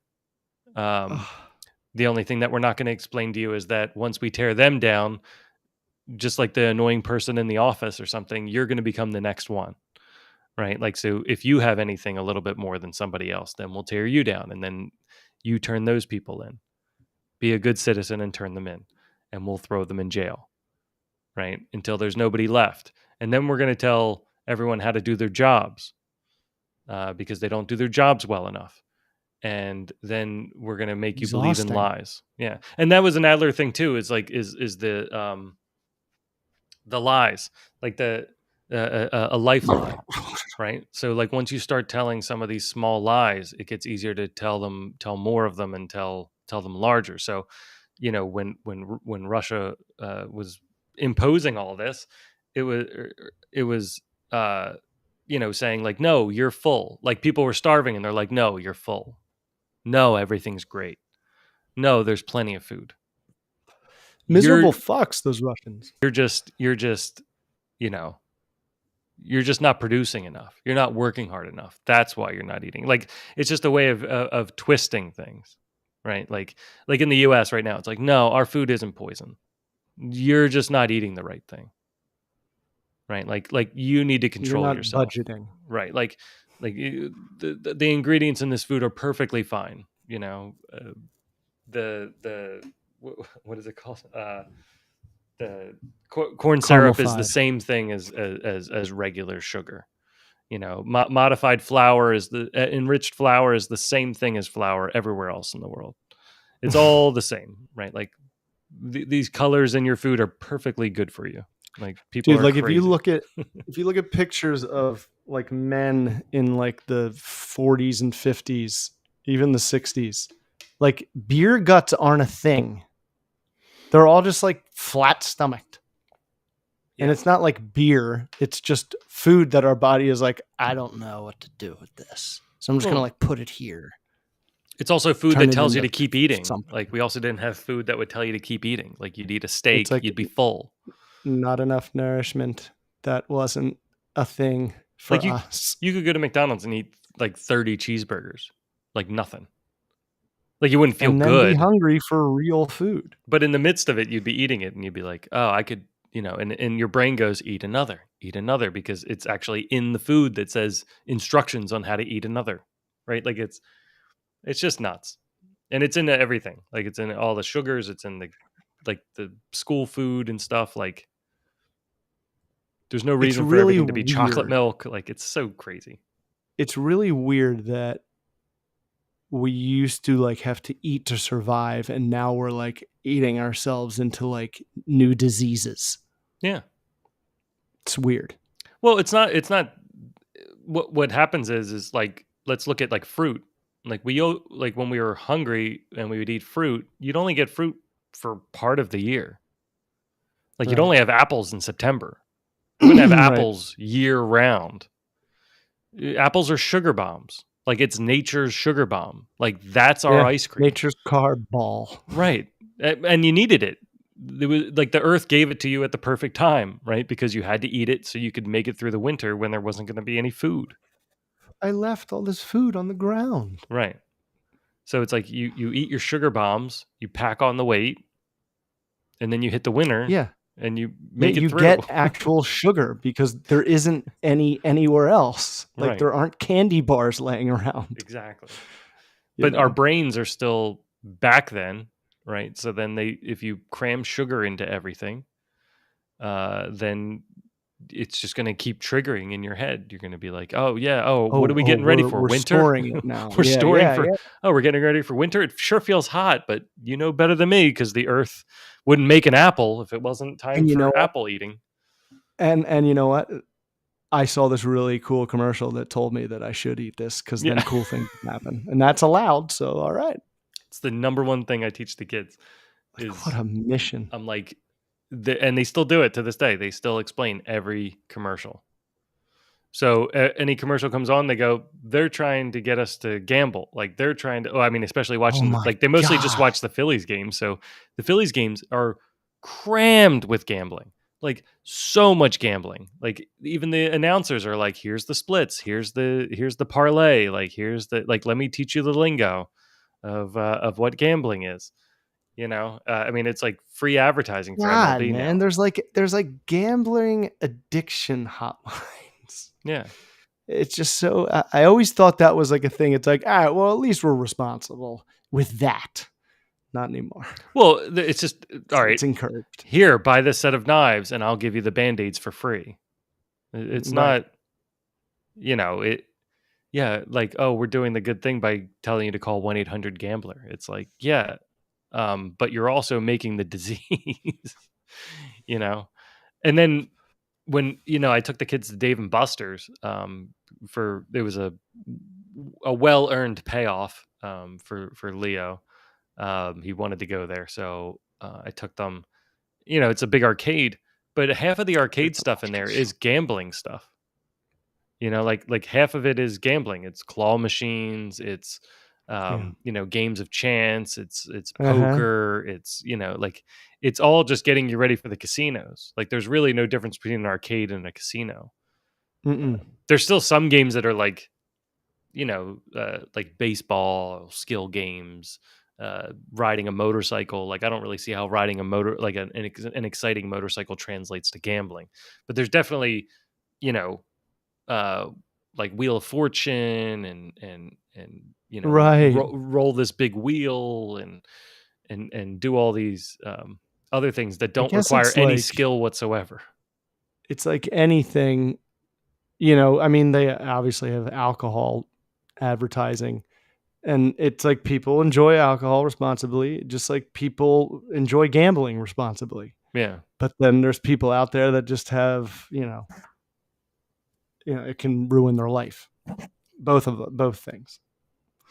Yeah, it's just funny how advertised they are, and we're like, make sure we don't have cigarette advertisements, but this thing that takes everyone's money away, you like that leads you to ruin very quickly. Like it'll all be okay, and I could even hear the kids saying stuff like that, because it would be like, well, maybe if I just try one more time, that little stuffy will fall off the edge. And I'm like, there it is, you just said it, and it's fine because I'm like, I can't make you ignore it.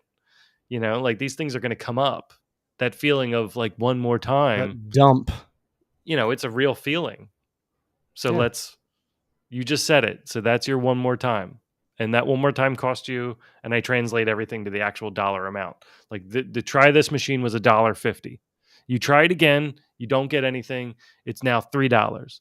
Now, do you think that stuffy is worth like $7 or $8? Like if you went to go buy that in the store, how much would it cost? Right. Like, the kids hate it Mm. because I'm giving them like a math life lesson in the middle of like, But are they you like, know, do they wrap their heads around it? Because like Hannah is real good with numbers, like way better than I am now.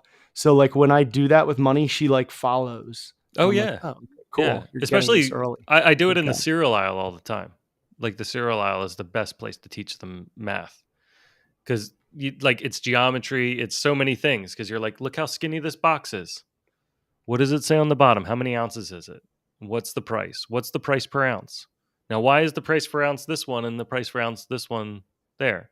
Is this an actual discount? If we buy this bigger box, are we actually saving money or losing money? Mm, And what do you think a that is good good. what do you think a good price per ounce is? Right? Like, but like, don't let the aisle tell you what the good price per ounce is. What do you want to pay? Right? Like, what else can Dude, you buy for $4? like that, I feel like that teaching them that this young is so smart because they're just gonna see all the like ripoffs, Yeah, almost instantly. They're gonna be like, no, no, no, no, no. Okay, this is the one. This is the only thing that's like of value. Uh, that's pretty good. it's and Leo pours out a cereal in the morning to the serving size.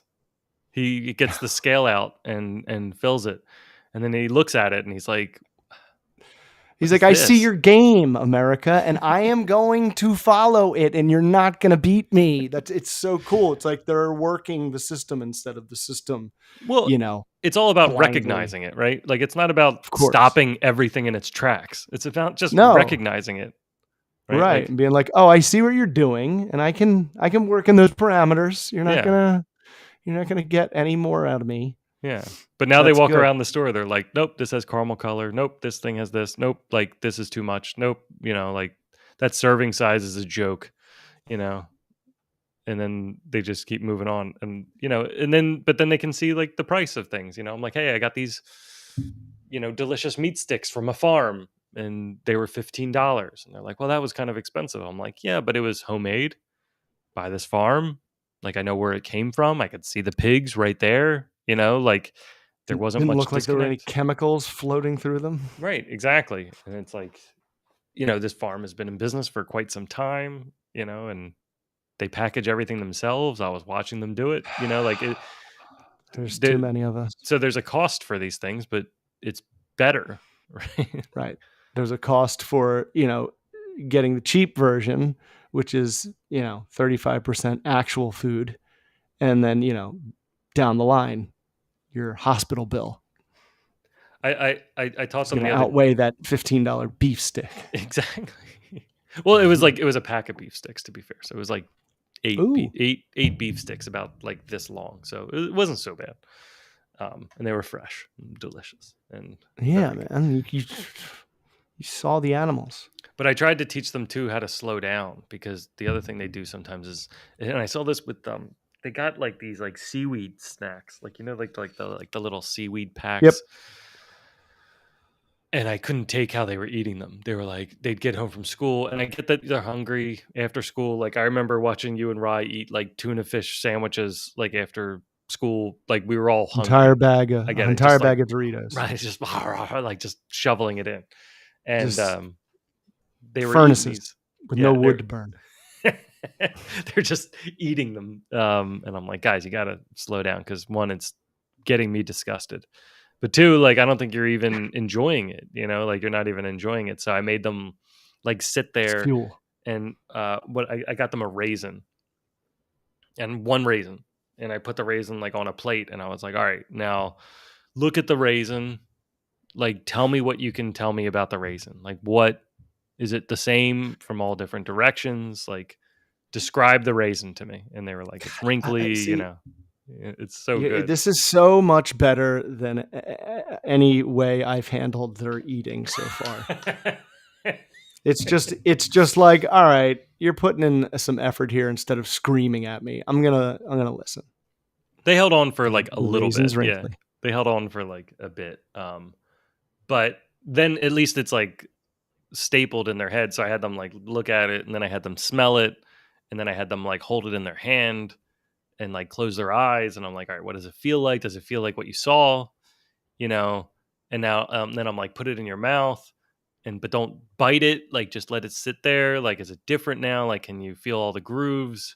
Is it like salty? Is it sweet? Like, you haven't chewed it yet, And then I was like, then bite into it. Now, like, what flavor? Like, you're getting flavor. You're getting all the, the pieces of it and stuff. And it's like the one raisin had more like the brain function was like so focused on the flavor that it was like a huge explosion without, but they could just grab a thing of trail mix and be like, dude, that was, I would always get so excited to get a burrito from Chipotle back when they used to be healthy.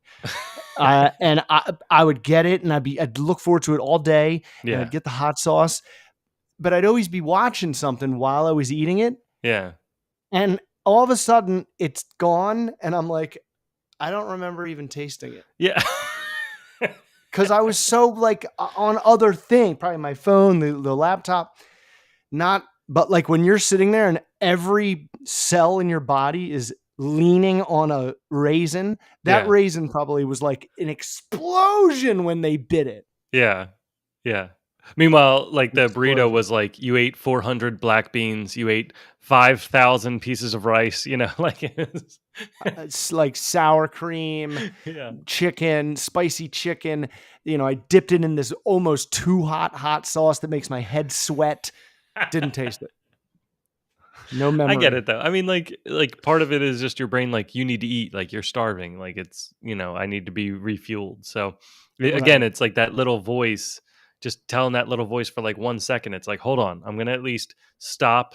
I'm going to hold this burrito. I'm going to like smell the burrito.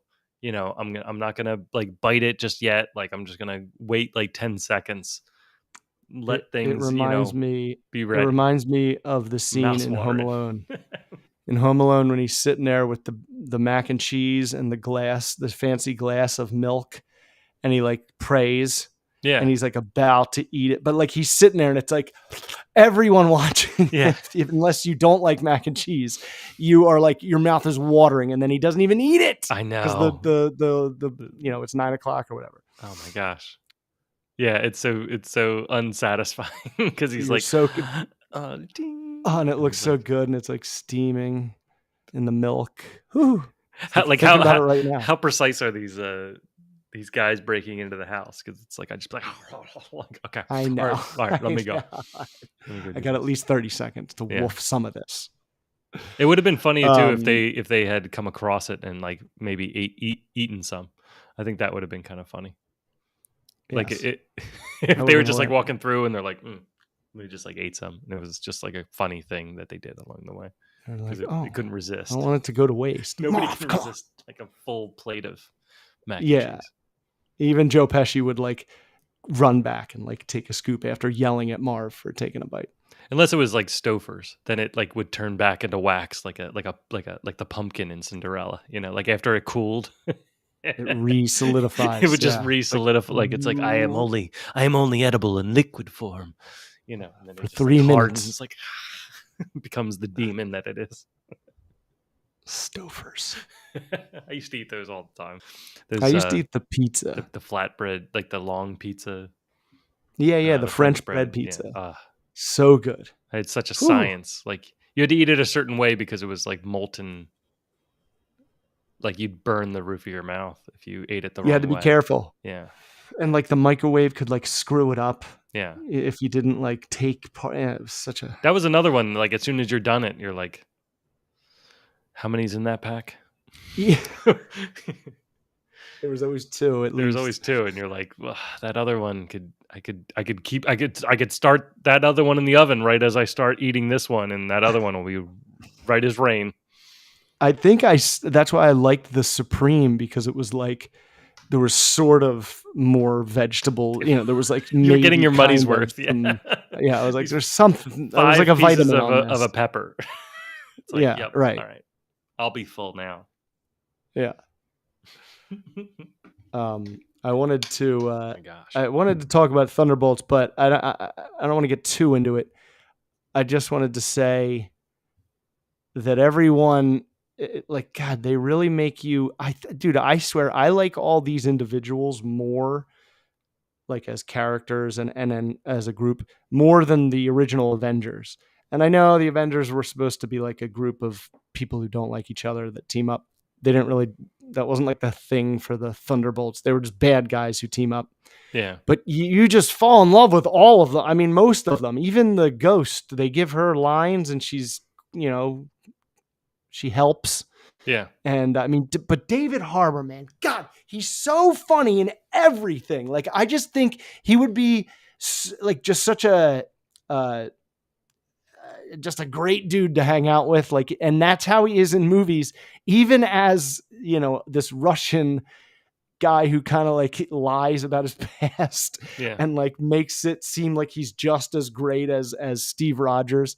Like there's one scene where he's like, him and Bucky are in a car. Like they took it right out of What If. And he's like, what kind of super soldier serum did you get? And Bucky's like, I don't know, regular Hydra. And he's like, oh, Hydra. Oh, I got the Soviet compound, part 2, or he's like, it's still good though. It's still good. It's still good. Like they had those conversations, like the perfect amount throughout the whole movie. Like it wasn't like, all right, are you in danger? Yeah. It was like, the danger thing always looms, right? It wasn't like that bad. And then, dude, there were moments with him and Florence Pugh. I mean, one scene I cried because, like, she looks at him as like a dad and he looks at her as like a daughter, and they had to kind of pretend to be a family for when she was like 4 to 8. So, like, no matter what, developing years, like, and he just talks her off the ledge on this scene, and it's just, it just gives you that lump in your throat because you're like, I'm probably going to have to give something like, some version of this at some point in my life. But dude, the straw that stirred the drink was Elaine, Julia Louis-Dreyfus, who is basically like the bad Nick Fury. And she kind of like one-ups them at the end. And it was a crazy ending. Like, it was one of those endings where I'm seeing things and I'm trying to process it all, Yeah. because it's like, oh, they jumped 14 months and like there's a lot that has developed, and they're like mentioning things, and you're like, oh my God, I finally someone has like taken control of this franchise, and there's like everyone's going in the same direction. Yeah. And then, the end credit scene, it was like, all right, they're like doing stuff now. Like, things are finally like connecting. So let me ask you it was something good. about it. Is it like, how would you compare it to Suicide Squad? Because that to me would seem like it's kind of like a ragtag bunch of rejects, or Guardians of the Galaxy. Like I feel like that would be kind of like three pieces of a triangle of different groups that come together that aren't, the golden setup, right? Like the Yeah. Avengers, right? So what, without all that feel good, like everyone's, what the way it should be, kind of everybody should have their kind of faults and not be perfect, right? And then so how do you get everybody together with Dude, their faults? there's one scene where like Bucky is talking to like Elaine. I'm just gonna call her Elaine. Yeah. Elaine's like assistant, who's kind of like questioning Elaine's moves. So she's talking to Bucky on the side, and he's like, well, where are you guys gonna be? And she's like, I gotta go. Can't you just track me? And he's like, yeah, but I don't do that anymore. Like they do like break the law. Like, they still have their like bad guy parts. Right. But like dude, I just love, they don't waste any time. Elaine is trying to get all of her evidence in one room and have it like explode and have it all destroy. And part of that is a couple like assassins. So it's Florence Pugh, it's the fake Captain America, it's Bucky, or not Bucky, Ghost and Taskmaster. And quickly they figure out that they've been set up to kill each other, and they figure out who it is. Okay. And then this dude comes walking out, and he doesn't know what's going on, and he just looks like a regular guy in like a hospital gown, and that's the Sentry. So they kind of like tease him as they're trying to find Val. They slowly tease him figuring out like what happened to him. But so do you think it was more cohesive than some of the other Marvel projects? Dude, like, do you think it was? It's so like far from Suicide Squad. Yeah. And I know like that was kind of like, all right, this is the bad guy team that teams up that you just kind of like root for. Yeah. But it's not like that's like, it's like at one point these characters kind of play villains, but at the end of their movie or show, they're good guys. You know what I mean? Well, in most cases they seem to be, they were like used, like in most cases they were lost. They were used for evil purposes, and but and I don't think they were ever justified in them. So it's not like they have any closure as far as like, oh, I was just following orders or something like that. But they now they're, I guess, trying to find their own identities in this team and kind of playing off each other. Yeah, and like the asterisk, like, I mean, do you want me to tell you? I think I couldn't avoid it. It hit me on social I was going to say, they didn't let it really sit. No, they were like the day after. They were like, it was like a bad gender reveal party. Yeah, it was like, but like, dude, Blue. the way it happens in the movie is really cool. Blue, it's a boy. It's a boy. Okay. But the way it happens in the movie is like, oh. Like I didn't see it coming at all. Yeah. And I had no idea I thought the asterisk was like, we'll come up with a better name. It's just it's a temporary name. I thought that would be the joke. Right. But like Elaine sets up a press conference for Sentry. He goes crazy. The Thunderbolts, bring him back to Earth and calm him down. And they see her and they chase her around this fence. And when they get around the fence, the media is there waiting, because they were already there waiting for Sentry. And Elaine is like, may I present to you the new Avengers? And they're all like, what? And they're all looking at each other, and like, and that's how it ends. And then in the end credit scene, they're the new Avengers, Oh, but they're not the only group of Avengers. Like Sam Wilson is like, you're with that, you're with Elaine. Like she's bad news. She's crooked. So right. he has his own team and he like trademarked it. So then like David Harbour has like this shirt and it's like Avengers with a Z on the end. He's like, well, see, this is totally different now. And then the Fantastic Four show up. Oh my gosh. Or their ship with the 4 on it. We don't know who's flying. Right. That's a good way to kind of just keep it in a Maybe mystery it's Dr. box. Doom. Yeah. It could be anybody, right? Like, and they probably don't even know who's in it. They're probably gonna wait to see what happens. The Russos directed that, so it's a scene from Doomsday. Oh, okay, gotcha. And they have like these new different uniforms, and that's this dude. And I'm like, they're showing all this, and they're talking about all these important new plots that they're like setting up, and I'm like, what are they wearing? Oh my gosh, they have the same uniforms on. This is crazy. Yeah. And then the alarm goes off, and well, I think I'll partake. I think you've sold it to me. I think I will jump in and dip my toe. Marvel and Star Wars, I've just fallen off. Like I've just been like, okay, I got to just put this aside. Dude, they oversaturated. I mean, it's so funny because it's like that happens with everything. Yeah. It's like if you give too much of a good thing, it becomes not that special anymore. Everything in moderation. And I don't need a backstory special for everything, and I also don't need every bad guy to be okay from a certain perspective. Like there is bad. They can just be. That's why Penguin. Right. That's why I loved Penguin. Like he is bad. He won. Yeah. And he's bad. Like he didn't do anything good. He just won, and he's the bad guy. Yeah. I'm like, God, that I felt like that's the only thing that's ever done that. They always redeem them. But that's why I feel like he should have killed his mom in the end. I feel like that would have solidified him as only bad. Because then like he's like, "Oh, wait, you're my weakness." And I can't have any weakness. Yeah. Instead of the kid. I think that would But I don't know, dude. I think him killing his mom, that's what the fans want. Like they hate her. Maybe. I don't. It's like the wrestling thing. It's I liked her. Oh, well, she's even more evil.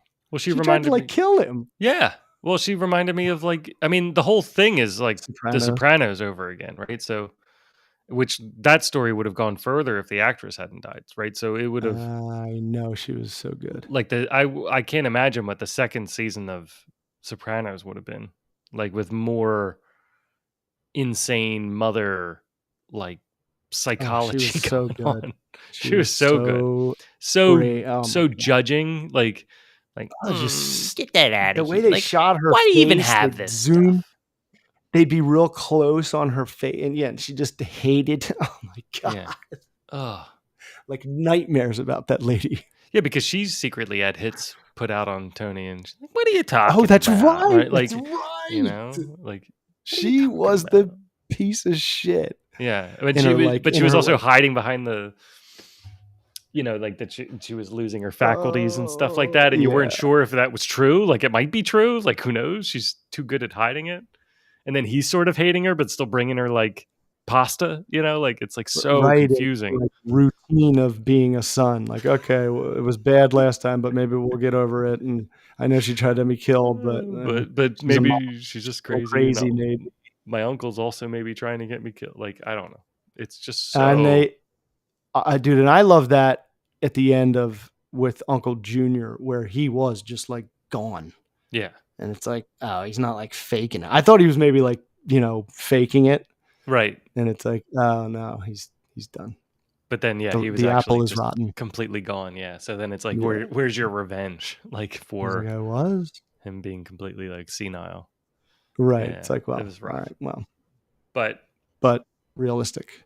But I feel like that was very much exactly what Penguin is doing. Between him and his mother, they need to. I don't know what they do in a third season. I guess they have to make a whole new threat. I feel like they should have Batman in it more now. Like I think he needs Batman to kind of balance out at this point, because if it's just Falcone and Because aren't you going to be like, well, why won't Batman just stop this guy? right. He's his neighbor. Like all this is going on, and really like Batman's just like sitting on the couch watching. It's like, all right, I guess they'll Yeah. just take each other out, and I'll Like, isn't like the wait best until the end. detective in this neighborhood? Like, shouldn't he have already known? It was, I mean, that was the Red Hood's plan in the comics. Like when he came back, he played all of the mobsters against each other, and Batman was like kind of trying to stop him, and he's like, why? I'm getting them all to kill each other. Oh yeah. Like, and then there won't be anything, and then in the end I'll just take the last 5 people that are left and make them work for me, and then I'll control it, and then we'll have Gotham under control. Why do you not like this plan? What was it? What story? What is that from? It was the Red Hood. It was the Under the Red Hood. Is It was a book or a show or a movie? well, I mean, it was the comics, but then I think they've made it a show. They made a movie, Under the Red Hood. I don't think they ever did part 2. I can't remember if they did part 2. But it was basically just Jason Todd coming back, and then oh yeah, I don't know why I liked Jason Todd in that show, the Titans show. He's like, I'm the new Robin, and he was like crazy. Yeah, I kind of liked him in Titans. I just like that story. I was like, oh, this is weird, because Robin bailed, but Batman needs another sidekick, so he had to get a new Robin, and he's like a little nuts. Yeah, well, Jason Todd was story insane. Yeah, well, not insane. He was just kind of like he was dangerous. Well, he stole the hubcaps, right? He stole the hubcaps of the Batmobile, and that was like supposed to be impossible. So Batman saw potential in him, like, okay, you know, great. like Dick was, you know, kind of identical to me, but a kid like this really needs somebody. And I also feel like that's what they were taking from the kid in Penguin. They were basically doing like a Jason Todd story, but with Penguin. So they were doing like a Robin to Penguin, you know. But then they kind of abandoned it like two episodes later. But it was the same premise, like Robin or Penguin showing up and a kid's trying to steal the hubcaps off his car. Oh right, Batman shows up and finds Jason Todd trying to steal the wheels off of the Batmobile, and somehow gets them off, even though it's like supposed to be like super secure. So then he's like, oh well, you know, this little rugrat here is going to be awesome, you know. This thief I could make. But he also kind of accelerates everything. He's like, hey, you know, like you're in the Batcave, you're not going to be Robin, like you're going to be like all these things, and it's like the kid's still kind of like a criminal, you know. So he's like, I'm going to teach you how to not be a criminal. I don't know if I want to be a superhero. And then he was also extremely violent to all the, you know, all the criminals. So then he was right. Like that's what I liked about the show. Like he beats up these cops. Yeah. And he's like, I'll do it. I'm like, oh man, he's like a Robin with an attitude. Yeah. He's really got an attitude. And then Hakeem Olajuwon. When they went to Tim Drake, he was more just like intelligent. He wasn't violent anymore. And he was the one who saved Bruce. Batman from being violent. So that was kind of the full arc. Like, who's his mom? Tim Drake. I don't know if you meet his mom. Wasn't he Batman's kid? No, that's Damian. Oh, right. Damian is. I forgot there's so many dang Robins. Yeah, there's like 1,000 Robins. Then there's also like they mix together some of the other, like the Robins from like the alternate realities and stuff. And now there's like a girl Robin. I don't know. They mix them all together. I don't know. I haven't stayed up to date on the Robins, or the Bat family in general. But it's weird because Nightwing is so cool that it's like, yeah. But all right, we do, you know, the Robin thing and Batman and Robin, it kind of worked also. Yeah. It's weird that like Nightwing worked so well as a spinoff. Yeah, Red Robin never really took off. Red Robin was Red Robin. I know, unfortunate. But Red Robin was Tim Drake grown up, and then Red Hood was Jason Todd grown up. Todd. So, and then Damian became Robin, and then Batman died for a little bit, and then Dick came back and became Batman, like a weird skinny Batman, and then Dick. they hated each other and they tried to kill each other. Or I mean, Dick didn't really try to kill him, but Damian tried to kill Dick a few times. It was a whole thing. It was like so weird. There was like a race It's to crazy. the mantle, like when Batman died, like they were like all the Bat family was like who becomes Batman next, and they like all started fighting one another. It was really, I didn't really like that story too much. I don't like when they do that. Like this Ironheart trailer, Yeah, this Ironheart show. Like I watched 2 trailers. Maybe Fantastic Four, and the other one was Ironheart. And I'm like, I hate Iron Man. Like I hate the second coming, or what, like just like a repackaged version of a hero. right. Not that it's Iron Man or that, Robert Downey. It has nothing to do with that. It's just like, why are we making the same thing? Like all the cool things about Iron Man, we're just going to do that again, right? Like the suit and power and the boot. But that wasn't all the that. cool thing about Iron Man. That wasn't the Right, cool that thing was like- about, that was was- the visually cool thing about Iron Man. That was like the pop stuff, like the ooh, but yeah, it's like you can put the suit on anybody, but like when you take the suit off, then who is it? Right. And it's like, all right, another genius. Like God, like it's just all these geniuses. Peter Parker's a genius. Tony's Right. a genius. Banner's a genius. Like there's too many genius. Shuri's a genius. Like they're all geniuses. Yeah, it's like Then too much who of a. wins? There's no scale, right? And there's It's, also right, it's Superman versus Superman. It's like, But oh, he punched him. He's look at invincible, so look it at their doesn't hurt. own words though, like in the own words in the movies. Like Iron Man says to Spider-Man, he takes away his suit. He's like, if you're not good without the suit, then you're not good with it, right? Like so I'm taking your suit away, right, as punishment. Like go figure out who you are, right? Like, and that is a big deal, right? Because he was kind of like unlimited power Superman or Spider-Man, right? Like he Right. had killed like death kill and nanobot and everything was great about his suit, and now he had to kind of go back to cotton. Yeah.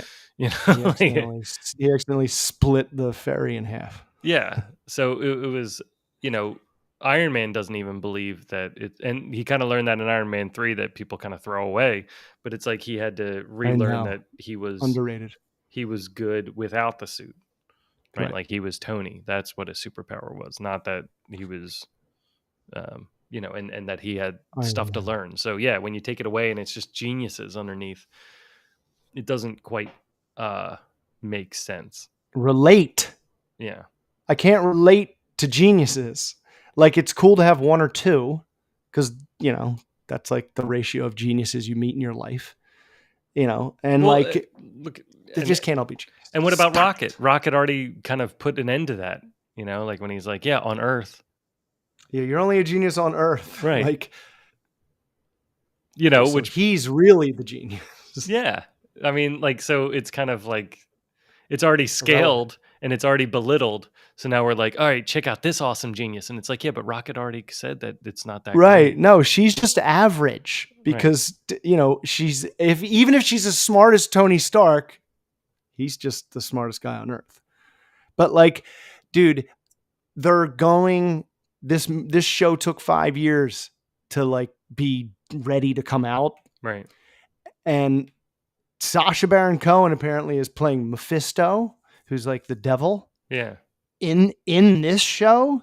So I'm like, instead of the other show where like it would have made way more sense for him to be in like a couple other shows and movies, like the like with Wanda and Agatha. Yeah, right. But no, the movie about the other Tony Stark. That's where the devil's going to show up. So I'm like, I'm like intrigued. Maybe they injected a really interesting story into this, like, Iron Man 2 girl who, like, God, that part in Wakanda, like when she showed up talking about take me out of a movie, like when she was flying around, I was like, what's going on? It looks like a cartoon. Yeah. It'll take me 20 days. You've got 2 hours. It's like, well, that's not enough. I need a minute. That's I'll give you a minute. It's like, oh man, now I really need to crank genius up to 11. It's Like, I wonder what's gonna happen. I'm glad these toaster parts are here. For me to make something of this. It's like, okay. Yeah. All right. It still took Iron Man like months. Like, you don't know, like he was gone for like almost a year in the cave or something like that. Right? Like it took him quite some time, and he was dying. There was a And they ticking had to clock. show how he had to like wait for them not to look at the camera and then like get it kind of all. Yeah, like you knew he was in there for a while. And even then, he made building that fire crappy- and punching. Like that was it. Yeah. Like and one off propulsion Right. that really he probably should have died on the landing. Yes. Let's just make it clear that just because you've got like a helmet on isn't going to help you land at 75 miles an hour landing on hard sand. Right. Yeah. Like but your still. organs are still like gonna just explode. We'll let that go because it still seemed like he was injured. It's It's still, he got far enough away. He didn't like fly back to reverberating. like if he flew back to his house, that's like what would happen in this movie now. Right. Like he would land and be like, all right, like we're back at my house now. Time to make 2.0. Right? Like he got like a little bit away and luckily got rescued. Right? Like, so yeah, right. He was in bad shape. He had broken spine, he had many, like 100 broken bones. Yeah. And he had the thing with his heart still, right? Like it was, and that he part didn't make always made that me look himself. away. He didn't make that, right? Like he didn't, the battery idea was by that surgeon guy that he was in there with, right? And he also played ideas off that guy, right? So I forget that guy's Yusef something, yeah. I think. Cat Stevens, I don't know. He was the Obi-Wan. Yeah. But that guy, like it wasn't just genius, it was like kind of partnership as well. Like they kind of like worked together on making sense of things, right? Like, but to be fair, that guy was like the MacGyver because he made a magnet that kept shards from going into Tony's heart with a car battery. Yeah, dude, God, that first movie was so God, and they just like barely made it. Like if you hear about like the making of that movie, they were like writing it as they go. They were just like, yeah, this is a good idea. Cool, Iron Man, make it. Yeah. And it's another one of Favreau's, like, gosh, he spent every minute of every second of every day making this movie. You can just tell. Yeah. He doesn't mail in anything. Yeah. But he also put an arc in it, like at least some arc. Like, all right, Tony is an arms dealer, and now he gets to taste firsthand what happens when he sells weapons. Like, at least it's something. These other ones are like, I'm a genius, and now I'm a genius here, and now I'm a genius there. And my problem is people don't like me being a genius because they're not geniuses. It's a major problem. I'm in a world surrounded by non-geniuses. And that's going to be hard to overcome. People need to respect me for the geniuses that genius. Right. And I like how like Peter's awkward and Bruce is awkward. Like the geniuses, like Shuri's just too cool. It's like they have to be a little weird if they're like these brainiacs. Like Tony can't shut up. He has, there's always like this obvious flaw that goes along with how they can like when in Spider-Man, when Peter's like, oh, there's a multiverse and this is how he's like, this is how the inflation system. He's saying all these words that I don't even understand. Yeah. But they like sprinkle that in. And he's also like, sorry, like they make him still like nerdy. Yeah. Like they can be, it's not that the characters can't be smart. Like there's going to be like the tinkerer in every, like Yes. Sherry. Yes. Like she is established in Black Panther as like a tinkerer. Like she's like, oh, Right. I like this technology Build stuff. And I want to make more things. Right. But That's then true. like when she doles out the insult to Hulk or to Banner, like in Infinity War, it's kind of like that really feels out of character for her. Because like somebody who's intelligent would appreciate other people trying things. Right. That's what I'm saying. Like, she's a genius, but she's also like really cool and funny. Yeah. But then in that moment, she's like a bitch. It's Yeah. Like because horrible. they didn't think of it. Aren't you the genius? Yeah. Why are you asking that stupid question? And like the world's under threat, and like they're trying to save their friend from dying. Like it's a really awkward line to deliver. Like, well, you tried as She, hard as you could, with your it will, dumb. and it's still good because he says, "Oh, we didn't think of that," and she goes, "I'm sure you did your best."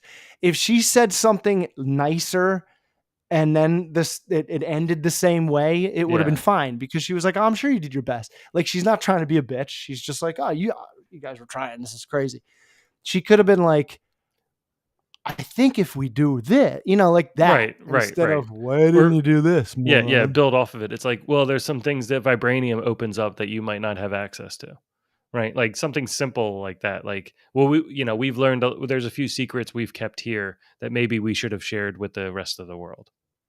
Right? Like even that would have been like an amazing line because it would have been like kind of in step with everything Black Panther, in step Dude, with yeah, like Wakanda yeah, yeah. Forever. Like it would have been like, yeah, well, maybe if we had opened up more, you would have had that technology. And we wow, wouldn't be in the situation we're in now because you would have fixed your friend's brain immediately, and you would have taken the stone out years ago. But Right. they were writing for like 37, main characters. I'm sure there's going to be moments. It's pretty easy for us to be like, that was a little out of character there. Not Russo saying that brothers. I'm not making a multi-billion-dollar movie anytime soon. So like, I'm like, and it was still a success. But I feel like though they're going to like. I'm so excited that they're like doing it again because they really do make you like the characters, like all the individuals, and that's got to just be tough to do. But again, it's like the most important thing. Like I remember, and we're really getting into the weeds here, but just and we're never getting through the quick, rest of our list. Real quick. Mr. Molish, our English class at LaSalle, he wanted us to like write an alternate scene in a of Mice and Men, or, like maybe instead of here, these guys went and did this, and then what happens? And I wrote like just the complete opposite of what one of the characters would say or how they would react because I just wasn't reading well. Like I wasn't like understanding all that. And it was like the character was like the calmest, nicest, soft-spoken character in the whole story. And I have him like swearing up and down in this alternate scene. And he's like, Mr. Mosh is like, he would never talk that way. And I'm like, what are you talking about? Like anybody can curse and get mad. And then we went and saw the play and I'm like I missed it, it's like I had Dopey going on a curse-laden tirade in the middle of an alternate scene. Like Dopey bumps a line and flips over the table. Yeah. I'd have Dopey like talking a lot. Like, it's like, this is bad. So, understanding that is fun. No, it's like fun to see that continually paid off. I get that we're like coming back to it, like 10 years later and being like, you should have done that. That would have really worked out. Actually. So yeah, I'm not saying that. I just remember even in the moment it felt out of character, and now they're building these other characters again, like these genius characters again. So my sin is that it's like, all right, even if that one got by you, like you wrote something out of character for somebody, now you're doing it again. You've got another chance. Right. And you're going to make geniuses. And you've already had her go through one round of already being genius bitch. Two people that were like really trying to help her, in Wakanda Forever, like, hey, we're here to rescue you, and she's like, people that save the world. Whatever, I'm going to rewire this alarm clock to turn into a gas bomb. Right. Like it just doesn't, it just doesn't make like I get that she was like part of the plot. I don't like them, but they're like not likable characters. There was no reason for her to be so standoffish with them. Like they didn't give her any reason, and she insulted them like by like, oh, you're bald or something like that, like real quick. like into it, and it was so misplaced. It's like, all right, are you trying to say that she's related to Tony? Like, I get that she's trying to become a Right. Iron Man too, but are you actually trying to say that she is so much like Tony that she's a genius and she makes up nicknames for everybody and she's like a bit abusive in the beginning? Like, are you trying to say that that's exactly what's happening? Because it's really confusing. It's like, I feel like you're almost implying that they're related now. That is something that I'm like, are they in this like trap where they have to make fun of the names because they were invented at a time and now they all kind of seem a little silly. So they Yeah. have to like, Eminem it and get out in front and be like, oh, we get it. It's stupid, but this is just what, it's on all the, lunch boxes. Because that pitch meeting thing just exposes how like all the jokes in Infinity War are about like names. Like Thor gets the names wrong. Like, it was funny though. It was good. It is funny, but it's just like, wow. It's real. They really lean on that because they keep doing it. Yeah, they do keep doing it. That's true. They they can't do it much more. Otherwise, we'll be like, wait, is it? I know. Are we supposed to not paying attention? Are you telling me to close my eyes during your movies? Like, I don't know. Right. Maybe. Like, what did I just see that they made? And I was like, man, there's another. I guess Thunderbolts. I mean, that was the whole joke throughout the movie. The name of the group. Yeah. Like it was a constant, like, recurring joke. Maybe when it gets too much, then they'll stop. But maybe they just keep leaning into it because it's like, all right, this will be our Marvel Formula 2.0. People have short attention spans, and they want us to break fourth walls everywhere, right? Like, so let's just keep doing it until we can get Deadpool in here. I know, and like, dude, one of the main story plots is that there's 2 Avengers teams. Yeah. The name and they're fighting over the name. What if over the trademark? What if we fix Riri Williams by, first off, you have to give her some sort of backstory. Like, we need something to make her human, which I guess they're gonna do. But what if she actually is? What if she actually is? Okay, hold on. Just let me go on this for a second. What if she actually is related to Tony? What if she's related to Doctor Doom Tony? And what if she's a plant in this world just to start causing havoc so that he can come in and have the Earth weakened by the time he gets there? Then when he gets there, he flips a switch. She becomes Darkheart, like some sort of like she's Ironheart, like a superhero. Darkheart, all of his programming, all of his technology was an implant similar to Raccoon, like advanced technology, like tie it into the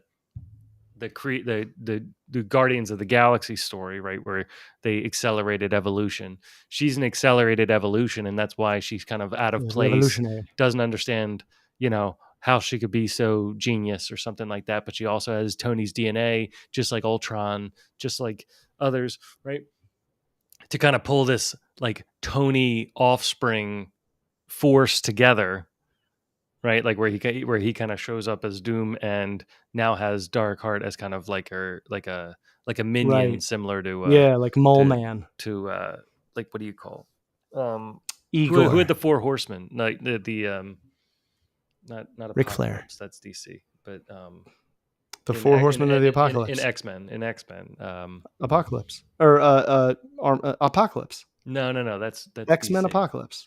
No, I know it was called X-Men Apocalypse, but Apocalypse is is it? Oh no, it is Apocalypse. You're right. It is Apocalypse. Yeah. It's Darkseid and and Doomsday. They're too close to each other. Anyway, yeah. Apocalypse, like how he has the 4 horsemen and kind of turns like Dark Angel or Archangel and things like that, like turns them evil. It could be like a Doctor Doom scenario of that.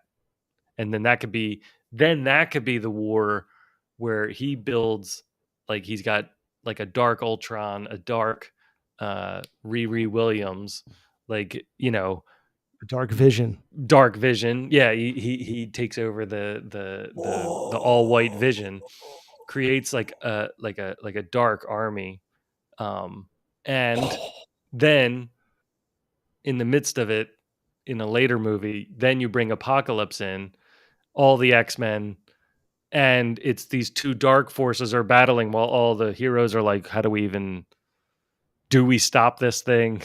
Like all Right. this stuff's going on. And it's like Oh just my God. chaos Like all we're over fighting over a name trademark and like, that could be this cool. is happening. That's fun. I think, dude, that I love that idea of like making all Tony's shit evil. Yeah, like tie everything that he's with got Dr. his Doom. DNA or name to. Yeah. And or go completely other direction. Uh-oh, here we go. Where for the first time ever at the end of a Disney Plus series, the main character is dead. Wouldn't that be a shock? I mean, that would make headlines. That would get subscribers. Oh, and they killed that annoying new fake Iron Man. Like Ana Lucia, like when they killed her at the end of season 2 of Lost. It was like, yes. I know I'm not supposed to cheer her, but I can't stand I know. her. I remember you being so happy when she died. I was so happy. But she was another one that wasn't ever like kind of explained out. She was just angry for angry's sake. I know. And I don't blame the actress because she was doing. She's not that bad. She actually played it pretty well, and we've seen in like, what do you call in Fast and the Furious? Like she can also play like fun sidekick, like fun girlfriend. You know, like she doesn't have tons of range. She can look so hot, but she can be so angry. She's got such a face. I know she can be such a I think it was just Spanish her pout face. Wielding. Like she was like every. I just scene, didn't like it that it was like, okay, here's the female Jack, and she's a tough cop. Yeah, they are stalling. That's what it felt like. I mean, it was good. It was a good mirror concept. I don't think it was executed as well. Like it was fun that it's like you guys actually had a really fun time the past 40 some days, right? Like we are killing each other. We are, like burying people like left and right. Like we have instituted martial law instead of like a democracy, it's like everything was mirrored and they were like on a different side of an island. The greatest thing that we got out of the tailies though, and it feels like everything was all just for Rose and Bernard. Yeah. It was like, oh, he's alive. Yeah. What? Yeah, that was that sweet. Scene when Michael and I think Sawyer tell him, is there a 50-year-old woman or a black woman in her 50s? Yeah. Yeah, Rose. Yeah. And then when they finally like come together on their like hike, they like meet up on that hike. Oh, I'm gonna throw up. I'm gonna cry.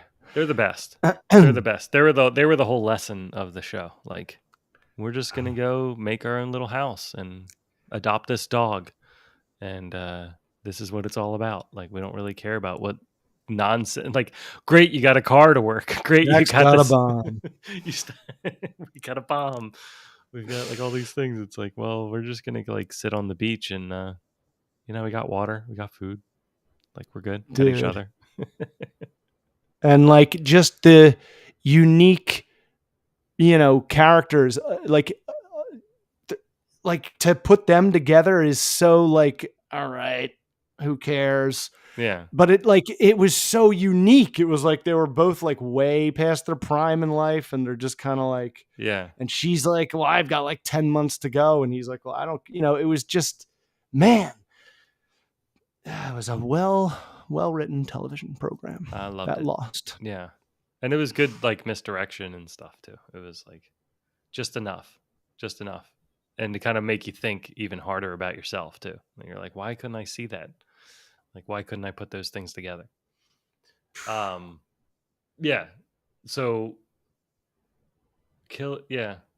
I like your idea of, ending a Disney Plus with death, but But I think if they're putting Mephisto into this, they have to have some sort of like direct, they have bigger plan. He's not like just a drop-in character. he's isn't he like a huge character? I mean, I don't know that much about He's him, like the devil. but he's like the devil. It's kind of like He's taken on like all the X-Men at once. yeah. So he's So yeah, hot Omega level, right? Like it's like dangerous. they gotta right? be like heading somewhere with him. Yeah, And Sacha Baron Cohen, he's playing him. that should be fun.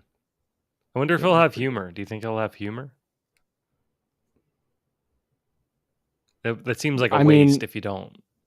I feel like that's why it's him. It's like he needs to be so weird and funny and unique, and like, you gotta like almost be, just not in love with him, not attracted to him, but just like he sucks you in because he's just so bizarre. He should be like a trickster, right? Like he should kind of be Yeah, like right. Loki Like he's a liar. esque, Anyway, But very odd. But it's like very odd pairing. So it's like, okay, this has to be going somewhere else. I'm waiting for this like wave to go over everything. Like I'm waiting for this. There's like this wave that's going to go through the world and just clean it up. Like a wave. Like all right. Like we mined the thing in the Antarctic. With the, what is it called? The Celestial. Like we mined the whole Celestial. It's now gone. Like don't worry about it. That's gone. Like we've done this thing. Like that's gone. Adamantium is on it. Just clear everything up from it. Just like wipe it simpler. And just have this wave come through and just kind of be like, all right, now these are the characters that are around. These are the characters that are definitely not around. Right. They're not around. Right. So don't ask about them anymore. It was like they were there then, and that was it. And that's it. Now it's over. They left these things and we're going to use them for the other stories, but none of the people. Don't worry about them anymore. Stop trying to say they're going to pop in. They're not. They're not going to pop in. Anyway, it was fun. So maybe I'll jump back on. I'll check out Thunderbolts. Well, I mean, Daredevil was really great. I liked Daredevil too. Yeah. I just am like, man, we live in a world where Punisher is played by the best actor that could ever play him. Yes. Like I am afraid of John Barenthal. Like when I see him in interviews, I'm just waiting for him to snap and become the Punisher. Yeah. Like he is a scary dude. Yeah. That's just like perfect casting. And it would have been a shame if he had gotten some other role in like the universe, because it's like that's his role. Like I just don't see anybody else. No, it's just it's so good. Do you want to read a question or two, or do you need to do some mock work? I don't really. Yeah, I mean, I have the week, so if we can do. You want to just tackle? I'm intrigued. We're at the 2 hour and 20 minutes. I'm intrigued with where to raise a baby, because I feel like I have a short list of dates. All right, let's see. Where to raise a baby. Unless she's asking for South America. I think it's a pretty short one. Let's see. All right, so I've been feeling so anxious about where my husband and I should raise our baby. I'm currently 2-month pregnant. We currently live in LA area and love the weather. My husband's close friends are here. My parents live in Portland area, as do my sister and cousins. I'm very close to all of them. I've always had a dream of living near my parents when I'm raising kids. I want my kids to be close to them, and I think I would really benefit from the emotional support / daily help. My husband grew up in Portland area and prefers the LA weather, less rain and more sun, but has said that he would be happy to move to Portland while the kids are young for support from my family and because he knows I'd be much happier there. The other factor is that my in-laws, who are extremely The other factor is that my in-laws, who are extremely controlling and toxic, are moving to be closer to us in LA. I can't lie. I'd be happy to be farther away from them. In terms of jobs, we both work remote, so wouldn't have any issues switching. My husband basically said that it's up to me entirely, but I've been feeling so anxious about the decision. I don't want to resent. I don't want him to resent me down the road if he feels I'm taking him away from his dream life. At the same time, I really want to live near my family. I want to trust him that he's happy with either place, but I'm naturally an anxious and untrusting person. Ha, sweaty emoji face. Uh, Mm. I was thinking if we move to Portland, we can take regular trips to California slash other sunny places in the winter. Kids have frequent school breaks that we could take advantage of, and I'd make it clear to my husband that if he ever strongly wants to, we can move back to California. But would I be making a huge mistake by moving? Upset, closed eye sort of emoji that you didn't do Like, properly. I can't decide. I heard someone say that the other day. The difference between men and women is decisiveness. Besides the obvious. That is a pickle. However, coming from experience, if there's something in you that is urging you to just do it, Yeah. and don't dwell and don't ask the internet, because no one's going to be like, here's your answer. Right. The correct one. The correct answer is before Kentucky. You die, you'll go, I did get the right answer that day. You know what I mean? Like, yeah, throw, take the leap, whatever the hell this saying is, and, make it work. Gosh, I just can't imagine moving out of California to Oregon and then we didn't trying know if it's to Oregon. move It could back. be Maine. Could be Maine. They just said Portland. Well, that's crazy. But didn't she say like no, I'm just we're joking. kind of close? I'm sure it's Portland, Oregon. But either way, I just feel like the idea of trying to move back to California is going to be like almost impossible. Like, it'll just be such a waste. Well, that's a because dumb everything's thing so to say. expensive. It's as dumb as the conversation they're having now, right? Like, oh, we're trying to decide to move, but we can always move back. And it's like, well, why is moving back so easy? You've just uprooted yourself and moved to Oregon, and now you're going to easily move back to California. Like that, and her seems weird. Her like opening sentence, or a couple of sentences. Yeah, dude,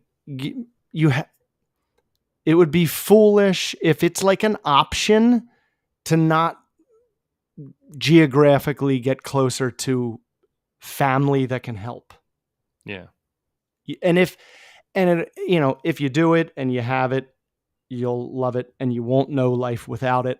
Yeah. And so because of that, you might not really appreciate it as much, but don't risk having to figure it out without at least one family member nearby who can help you, because it's crucial. It's crucial. Absolutely. And I don't, also in the statement it said that there was toxic family moving towards, like, to them, which kind of contradicts the toxic part of it, right? Like, unless they're like, we need to be closer to you so we can control you, I don't quite get that, because it seems like they're uprooting themselves to come to help you in LA, which isn't really a toxic quality. Well, I mean, it could be, but it doesn't. I would like to understand more when people like just throw that out there. Dude, toxic how? Right? Like, what do you mean? I'm not like I wanted to say they buried the lead, but they buried the whole story. Or at least the good one. It takes a turn, right? Like, very quickly. Like, oh, and by the way, his parents are the devil. It's his parents are controlling psychopaths. Huh? And we both agree on it. It's like, more on that. But they're moving towards us, right? They could be moving to mooch, maybe. I don't know. Like, maybe they're, or they're just controlling and they want to be like, here, we're going to do this. And now you have to see us all the time with the new baby. Right. Yeah, it could be. So I'll just take the poster's word for it. But I mean, this is the other thing too. And I wanted to touch on what you kind of just, I know you're just joking and placing it out there, but the difference between men and women. Something I was listening to was saying that women like to form a problem statement, and men just want to kind of get to the solution. Yeah, I know. Right, like so they want to kind Yes. of form it out so that it's completely said out loud. But men are like, well, if you move, this will happen. If you don't move, like this will happen. Like we kind of just like jump right to the Here's an example. solution. Here's an amazing example, because I swear, man, I just get it triple threat all day. Triple threat. One of them will say, and this is just an example. It's not necessarily something that happened, but you'll get the connection. The names have been My changed foot, to save the innocent. my foot hurts.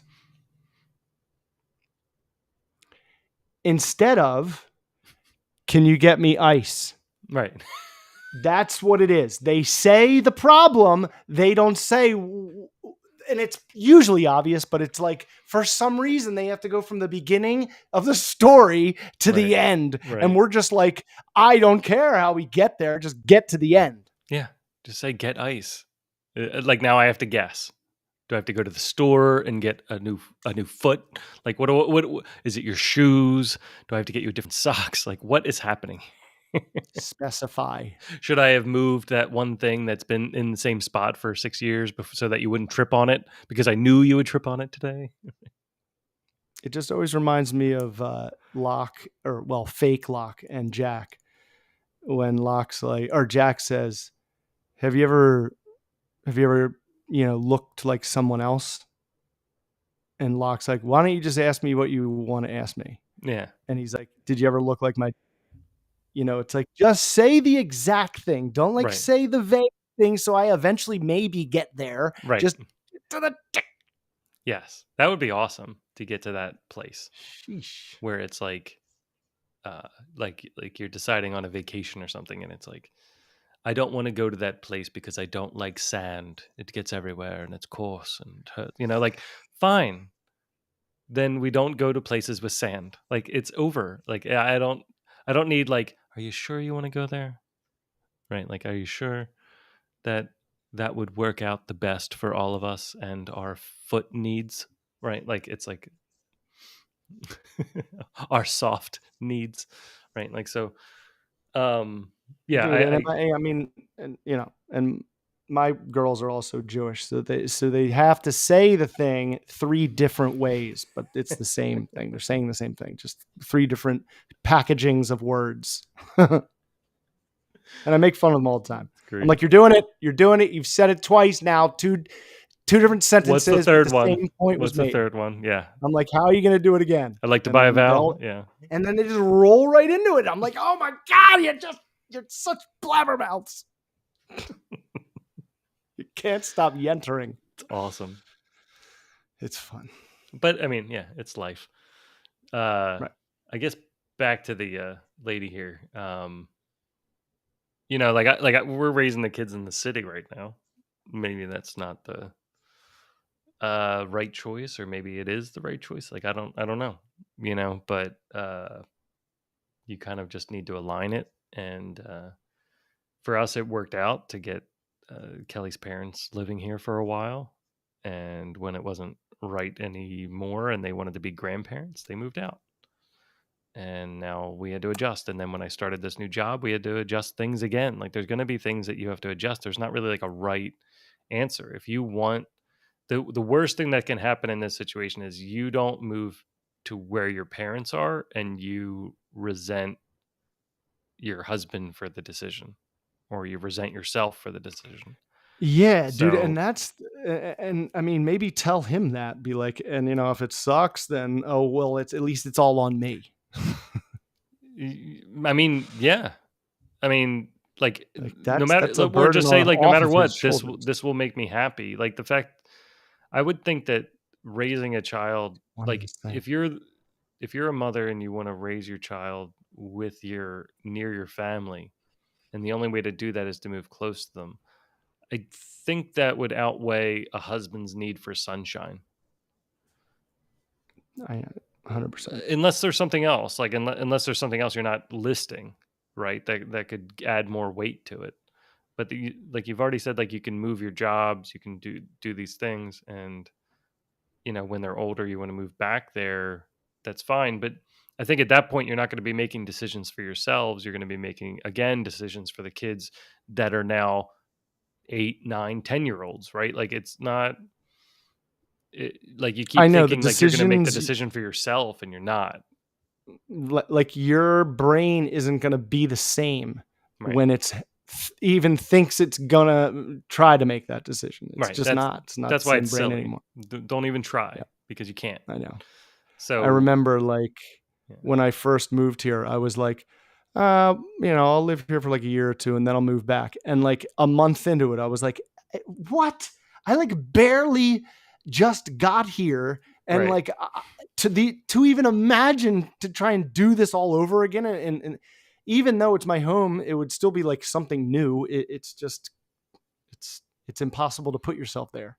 So much happens in such a short amount of time. And honestly, like you moved away, I stayed, right? Like, but the decisions are the same, right? Like it's still like, should I stay? Like, did I make the right choice in staying? Did I should I be trying to adapt to a new city? Should I be trying to adapt to a new neighborhood? And those things are tough. Like even just moving from one side of Philly to another side of Philly was kind of a big decision. We had to decide, like, are we going to stay inside the bubble, outside the bubble? Like, where are jobs going to be? What are we going to do? Like, where are the kids going to play? Where are they going to go to school? And there's so many decisions, and by the time you kind of get ingrained in them, you do build anchors. And right. then Your roots. And then after a while, like you can't, like to pull up those anchors has a cost. And then you have to evaluate your decisions based on that cost. I know. And it's like, it's crazy. It goes back to what we were talking about, like at the beginning, like you just adapt to wherever you are and you kind of like figure out how to be where you are. Yeah. And you can hate it and hate it long enough to be like, we need to change, or, live in misery your whole life. Yeah, but you can't, but you have to have that open conversation, right? Like, so if you're talking about it, like all these worries at the end, like, oh, I hope my husband doesn't hate me for it. And I hope I don't hate my husband for it, or whatever decision we make. It's like, well, if you make the decision together, then you shouldn't have that resentment. There's nothing to argue about because, Right. we already talked about all this. Kind of reminds me of, like, that's another common theme in a lot of these questions. It's like, just talk about all the stuff. Like, it's like cheat on the test that's coming. Yeah. Yeah. You got to just come together on it. Like, it reminds me of when people get a dog, and maybe the dog is like a decision of two people in the household, and then the third person walks around saying your dog, like, oh, well, your dog pooped on the couch, like, handle it, and there's like this kind of separation because somehow the decision, even though everyone was sort of happy when a puppy was jumping around, all of a sudden as a dog now it's become like a risk, and everybody needs to now understand Whenever it that. does something negative, it's your fault. Right. So then you don't want it to become like your decision. Like, well, it was your decision to move up here. It was your decision to move closer to your parents. You said everything would be great. Like, it's like, well, right. You're like setting up a future argument if you don't hash it out. yeah. So I like, as long as you make sure not to look back and be like, oh, we should, like, you're always going to have 2020 vision. I mean, like, even look at 2020, like 2020, I would look back and be like, man, I wish I did things differently in 2020 with the information I know now. But you don't have it. You got through it, and the only reason that you can look back at places in time is because of where you're at now. Back to Adler, right? So it's like, if you don't have those moments, there's nothing to change, or even the Avengers, right? Like, if those events didn't happen, then you wouldn't have anything to go back and fix. Right. So when they're saying go back and strangle baby Hitler, it's like, you wouldn't go back and do that, because if you did it, it wouldn't happen for you to know to go do it. Be just as bad. Yeah. You wouldn't. The purpose for you going back would be stopped, so that way you wouldn't have that purpose anymore. So all you can do is look at I the know it problems. hurts. I know it. I'm sorry, but it's like you can No, look but at the problems you have now yeah. and solve what you can, and write down what's the unknown.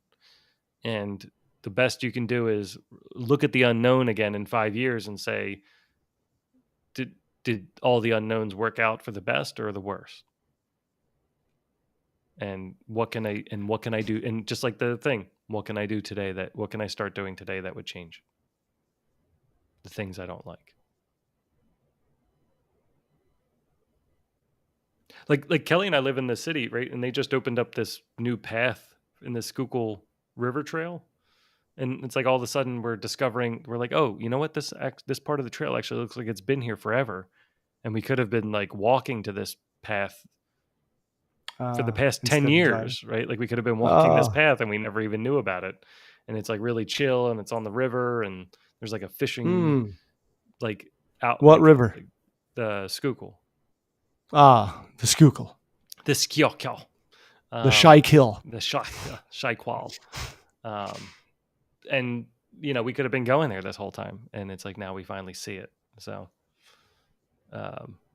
anyway, it was just really interesting that you can, you know, you don't know what you know until you see it. How did we never see it this whole time? Yeah, we weren't looking for it. Hurley and Jacob. Yeah, at the lighthouse. That's how it goes, right? Like if you're not looking for it. Man, great answer, writers. How did they not see a lighthouse? They weren't looking for it. A metaphor. Oh my gosh, a deep one. It's a lesson for life. Yeah. So go for it. Yeah. Right, where to raise a baby. I'm sure if you stay in LA, baby will be fine. You might be stressed a bit more with not help around. Maybe your parents moved down. I don't know. Dude, I know. I just feel like Portland is the move. Get closer to family. It's crazy in the beginning, and you want someone with experience. Yeah. Even if they're like wrong half the time because your kid is not their kid and blah, blah, blah. You just still want them for that baseline knowledge they have as one time being a mom. Yeah. A new mom. It's invaluable to get those breaks too, because you definitely need breaks. Not just for you, for the baby. You got to be, you need to freshen up. Oh yeah. You need to stretch. You need a halftime. Tag team. Yeah. Right.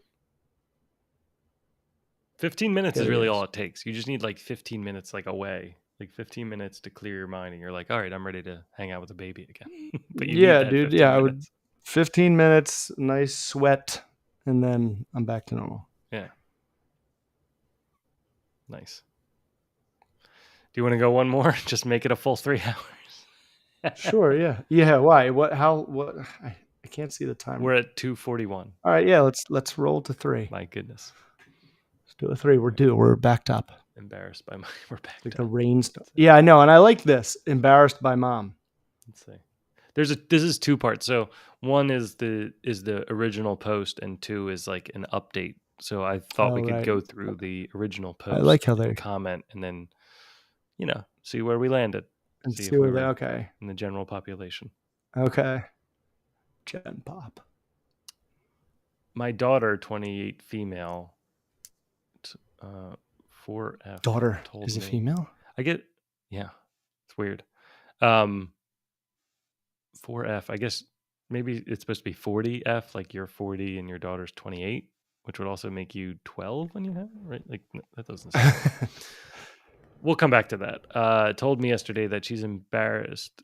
Oh, the daughter is 4. Oh, my is herself. 28 female. She's a 28-year-old mom and her daughter's 4. Daughter's 4. Okay.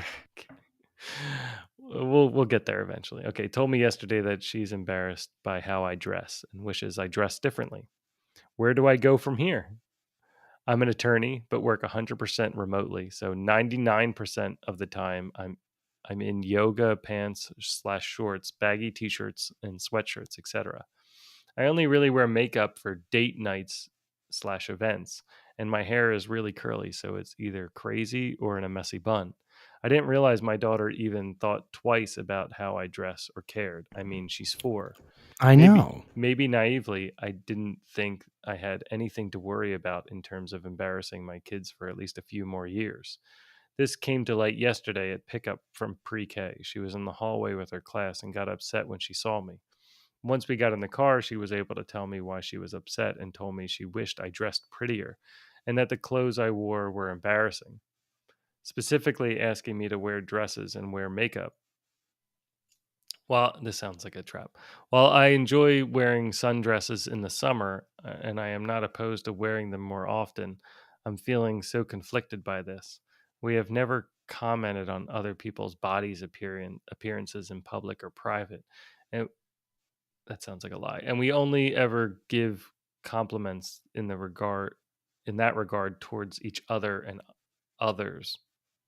Wait, in regard towards each other and others. You only give compliments. Okay. Maybe it's coming Lie. from maybe it's coming from her friends at school. Based on what I know from play dates and talking to other parents, I'm one of the few, if not the only parent, who doesn't physically go to a job. Maybe that's the issue?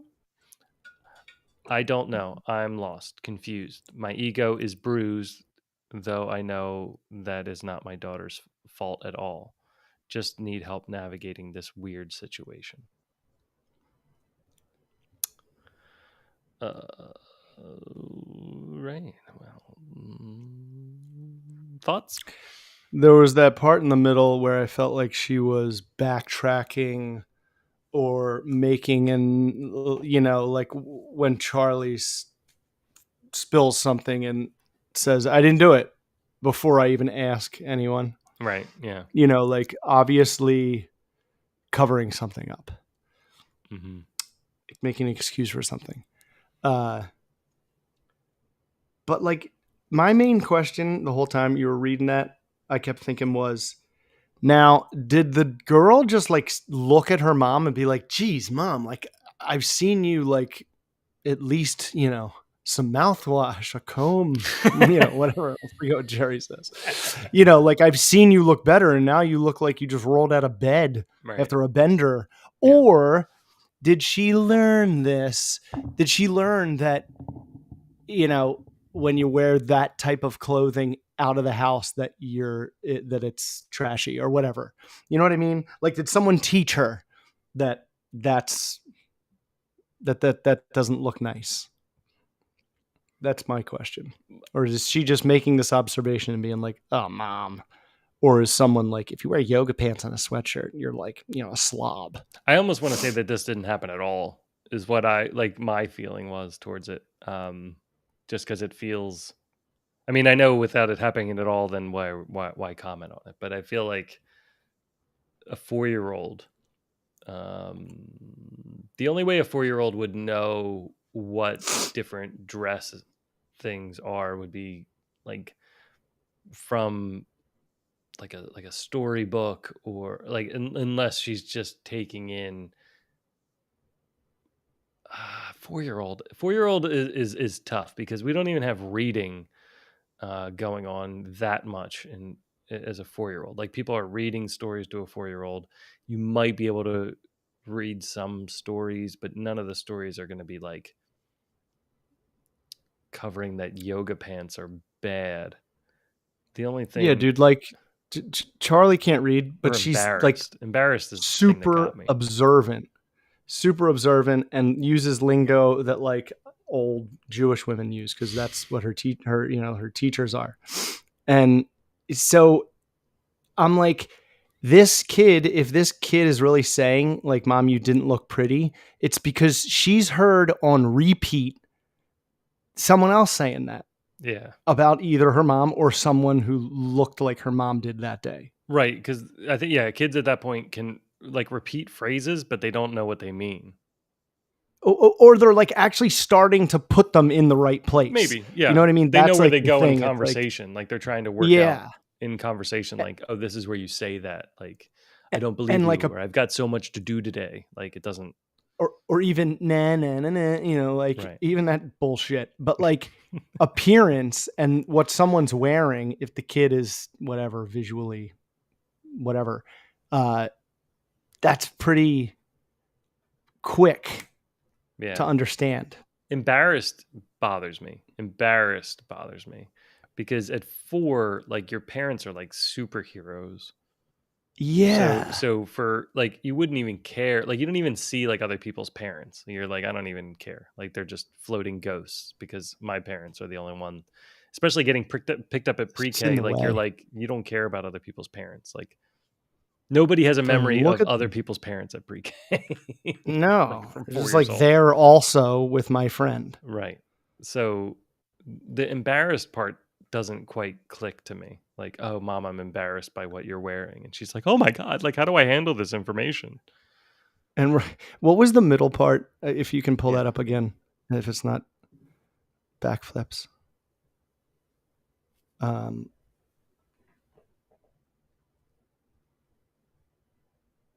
This came too late. She was in the hallway. Hold on. While I enjoy wearing sundresses in the summer, and I am not opposed to wearing them more often, I'm feeling so conflicted with this.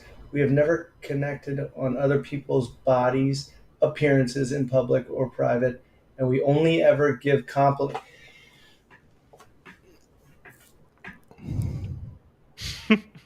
See what I mean?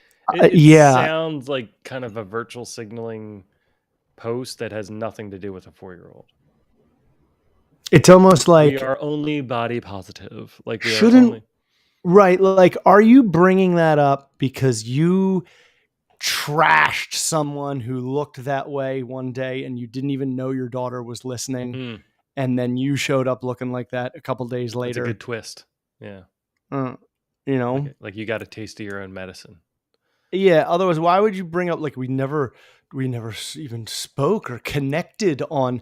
It's like, yeah, but your kid is listening to every audible sound that comes out of you, Yeah. and now they're like connecting it to Well, reality. things are weird in schools too. Like things are weird in schools now too because I had to have a conversation with the kids about fat. Because they like I'm outlaw fat. words. I'm fat. No, but they like outlaw words now. They're like, oh well, like you can't call anybody fat. And I was like, well, what happens when you see a fat person? Like I'm not saying run up to them and say fat, fat, fatty, fat, fat, fat. Like that's not great. And I've been very fat in my life, so it's like I get it. Like you don't want to be called fat, so it's like but if you see somebody and the kid points at them and says that person's fat, it's true, right? So I don't understand. Like Like if you you're like describing you something. can't even use the word. Like I had to teach the kids. I'm like, yeah, you can use the word. You shouldn't hurt someone's feelings with the Dude, word, just send but the them that word is still George there. Carlin thing You know? where he just like George Carlin, he's like, it's the same meaning and we change the word as if the people we're referring to don't know what we're doing. Right. It's not, it's not handicapped anymore. It's physically challenged. Right. It's like, what Yeah. but like, it's the same thing. You're just trying to polish it up for us. We were Get out of watching here. this show. I don't think it's a new show. I think it's from like 2022, but somebody recommended that we watch The Pit, which is like a hospital I drama. heard it's good. That's the thing. But I'm so hypersensitive to messages in shows where I can just feel them being crowbarred in, and it's like it immediately pulls me out. And unhoused was one of them. So unhoused was one of the catchwords. They're like, "Well, this homeless guy came in." They're like, "Unhoused? You Dude, mean?" And I'm like, it's "How the so funny. freaking hell does that change the situation? Like, he's still bleeding." Right, like Like he's still bleeding unhoused behind seems us. To argue oh, that, come on. Like unhoused. Like, all right, we all know what homeless is.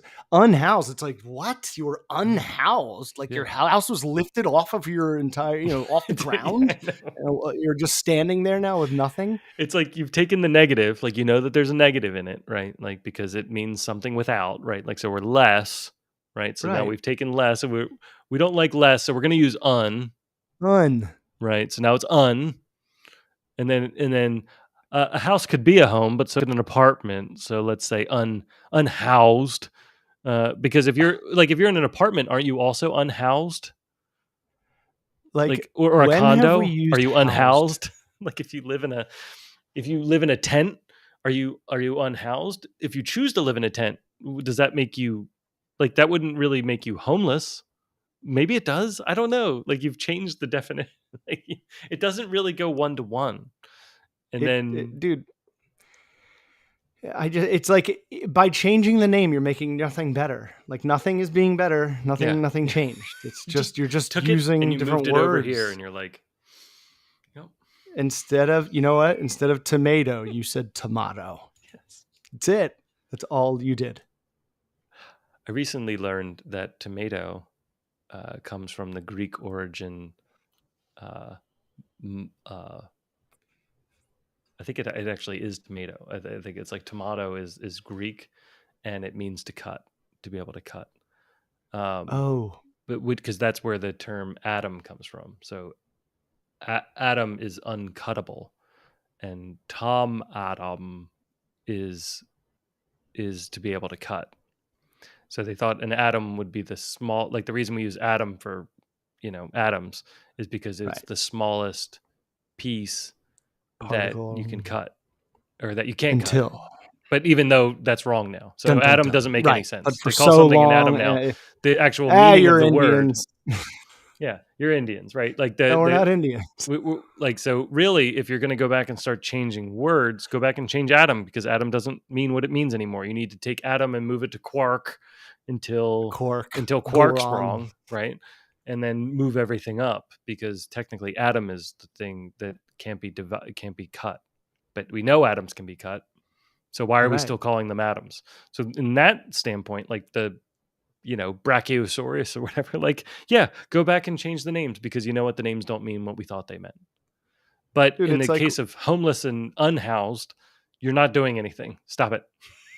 It's but I mean, I had a big issue with this when everyone started overusing the word epic and not using it correctly at all. For cool, they went with epic. I'm like, right. Can you save epic for what it really means and not just diminish it to cool? Like epic is supposed to be like giant and grand and humongous. It's like, a play in a football game is not epic. Yeah. It will never be epic because it was 2 seconds long. It's like awful, right? Like awful has a negative connotation to it. Yeah. Right. But that's all it means, is that you're full of awe. Full of awe. Like it's just an immense thing that's happening. It's better than this awesome. Is awful. Right. I know, it's actually better than awesome. It only has some awe, and then this is full of awe. Right. Like it should be greater than, and we've ruined it. You've ruined it. How did that even happen? It's so weird. It's how we say it's like sick. Yeah. Like sick is positive. Yeah. Sick's positive. Right. Sick. So funny. It's high positivity. So what were the rebuttals to this fake embarrassed kid and this mom with some weird issues? This is blown up insanity. I just wanted to clarify, I am never unkempt. I just only really wear casual clothing to pick up. I'm always clean, well-groomed, smell good. My clothes don't have holes or stains. I also feel like people are associating messy bun with bedhead. I don't just roll out of bed not looking into a mirror. I just meant that I throw it up in the morning instead of using styling tools if my curls are especially unruly or I don't want to deal with them. Same for the makeup thing. I don't normally wear makeup, but I'm not Hagrid. I take care of my skin, and I'm always well groomed. I even go get my nails done bi-weekly. Is bi-weekly twice a month, or is it twice a week? I think it's every 2 weeks. I think bi-weekly is twice a week, though. I think people misuse that. I think it's bi-monthly, twice per month. Then bi-weekly is twice per week, not every 2 weeks. But maybe I'm wrong. I want that. Oh, yeah. I want somebody to solidify that. Because... Right, bi-weekly would be 2 times in a week. Or is it by 2 weeks? So, dude, just Anyway. it's so funny, like how defensive she's getting. So stupid. Yeah. But it's also like, you asked the internet. What did you expect? Like the biggest social bozos on earth are like just drawing right to the negative conclusion on everything you say. That's all they do. Yes. I would have gone the other direction. She'd have been like, edit, just to clarify, I shit my pants and then I go pick up my kid. Like, I don't understand what's wrong with that. It's a natural thing the body does. Yes. I don't see why I have to clean up for everyone else for 5 minutes of in-person pickup. She's like, shave, deodorant, disgusting. I just don't dress up. Like, this is not even the problem. Like, who cares what you look like? Who cares if you do have stains? Like, we're talking about a 4-year-old. We're talking about and didn't she say she's like an attorney? It's like, yo, we all assume that you're as comfortable as possible because you probably have so much reading to do. Yeah. So it's okay. Like, you have no one's drawing like just responding to the comments. It's like, how are you even letting these people out of thin air imagine what you're like when you never said any of those things?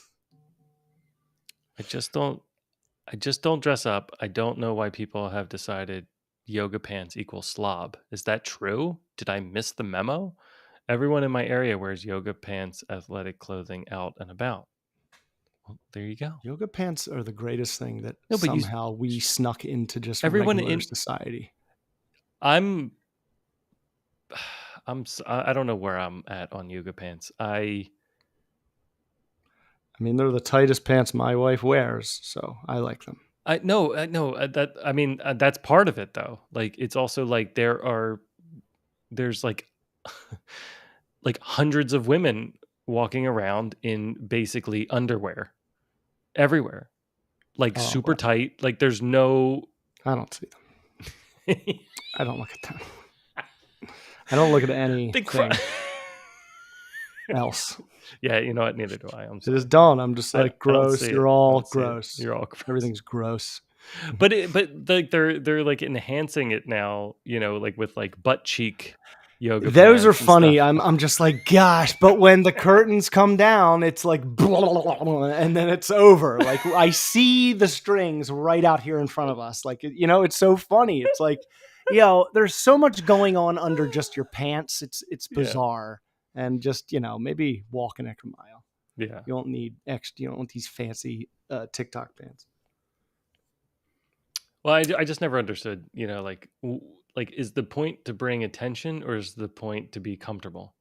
And I just, maybe it's both, right? It can be both at the same time. Yes, that's another one of those where you got to stop yourself and be like, wait a minute, it could be both. I don't know how, but I think that's one of those. It could be. Because it's just not the result that we're never on the same page. I'm also not crashing out over this. I'm aware she's 4. The comments may have been a little hurtful, but I'm not upset about it. I posted looking for advice from a parenting sub about what the best approach would be with my daughter to not only set boundaries around why comments like that aren't nice, and why is it not nice? I'm going to come back to that. And to hopefully break up any stigmas that are building in her brain about beauty standards, society, women appearances. I get the stigmas. Like, I get the Photoshop, non-reality, right? And the stuff. Beauty magazines. But I also understand that like yoga pants are like what we're shopping in now. Like pajama pants. Like they're like the number of like fleece Christmas pajama pants I see on the bus is like 30%, 40% of the people. It's like those pants aren't supposed to go outside of the bedroom. Like, that's right. And like, we've gone too far. The thing with the yoga pants is you can't just like basically be wearing what you could easily fall asleep in. Like, if you're wearing yoga pants, your top and shirt and the shoes, it's all got to kind of go together. Right. Almost as if it's like you could go for a jog at any moment. Like, it can't be like going to bed clothes. Right. I just wanted to make that clear. And for men too. Like, there is a difference. Like, we're not walking around in suits with fedoras on anymore either. Like, we're Like No, in we have. t-shirts, jeans normally, probably And shorts. dude, and our dress pants and jeans, like slowly and slowly, are going to be like more comfortable. Like they're already making them. They're like small companies, but Hmm. you wear them once and you're like, why did St. Jude torture me so much with these like stiff, yucky pants? It's like, come on. Yeah, they were so rough. It was like the fabric. Oh, it turned my skin and the hair on my legs into like a dry wheat field. I would itch my leg and hair would just fall off. Like The first thing I did tiniest. when I got this job was like I noticed that like everybody kind of just wears t-shirts, like even like the leadership wear like t-shirts and stuff to work. So Nice. I instantly went out and got a whole bunch of blank t-shirts, like these, like this Oh, shirt I'm wearing always now. wanted to do that. I like the purple. Yeah, it was so much fun. So I just bought a whole bunch of t-shirts and I bought some zip up sweatshirts. I bought like four. Like I went to one of those bulk t-shirt, like it's a place there where you would buy t-shirts to get them printed. For like a Uh, team. yeah, right, exactly. So you'd get like 100 of them, but instead of buying 100 of them, I bought one. So they're each like $4, but they're Oh, comfortable. They're nice. really comfortable. Oh, So nice. I bought like a dozen t-shirts Ah, and got rid of like all of my, I put all my Captain Americas and all my other ones like to the left, right? And I was like, here's my work uniform. So I don't have to think in the yes. morning. So I'm like, and I get to Right. mix and match. So I'm like, here we go. I've got 12 t-shirts to pick from. And then I mix that with 3 hoodies every day. And That's it's always going to be wonderful. cold because it's always it's always air conditioned. So like there's only going to be Right. like a Yeah, that's how weird I brief was. period where the heat's And you're still not on. moving. Yeah. And I'm not actively running around. So Just sitting there. I'm like, here's my Get uniform. chilly. This is what I'm wearing for work. And it Dude, was awesome. Heather, like for my birthday, bought me like 7 or 8 new shirts that are all just plain color. Ah, Just t-shirts, so plain nice. color. And I'm like, look at a picture of a man who looks not overdressed but looks nice. He's wearing a t-shirt and pants. Yeah. It'll never go. It's another reason why God has to be a man, because it's just so easy for us. It's just going to be that way forever. But I mean, like, but here's the thing. It's like, it can be like Quite the misogynist. comfortable clothes, right?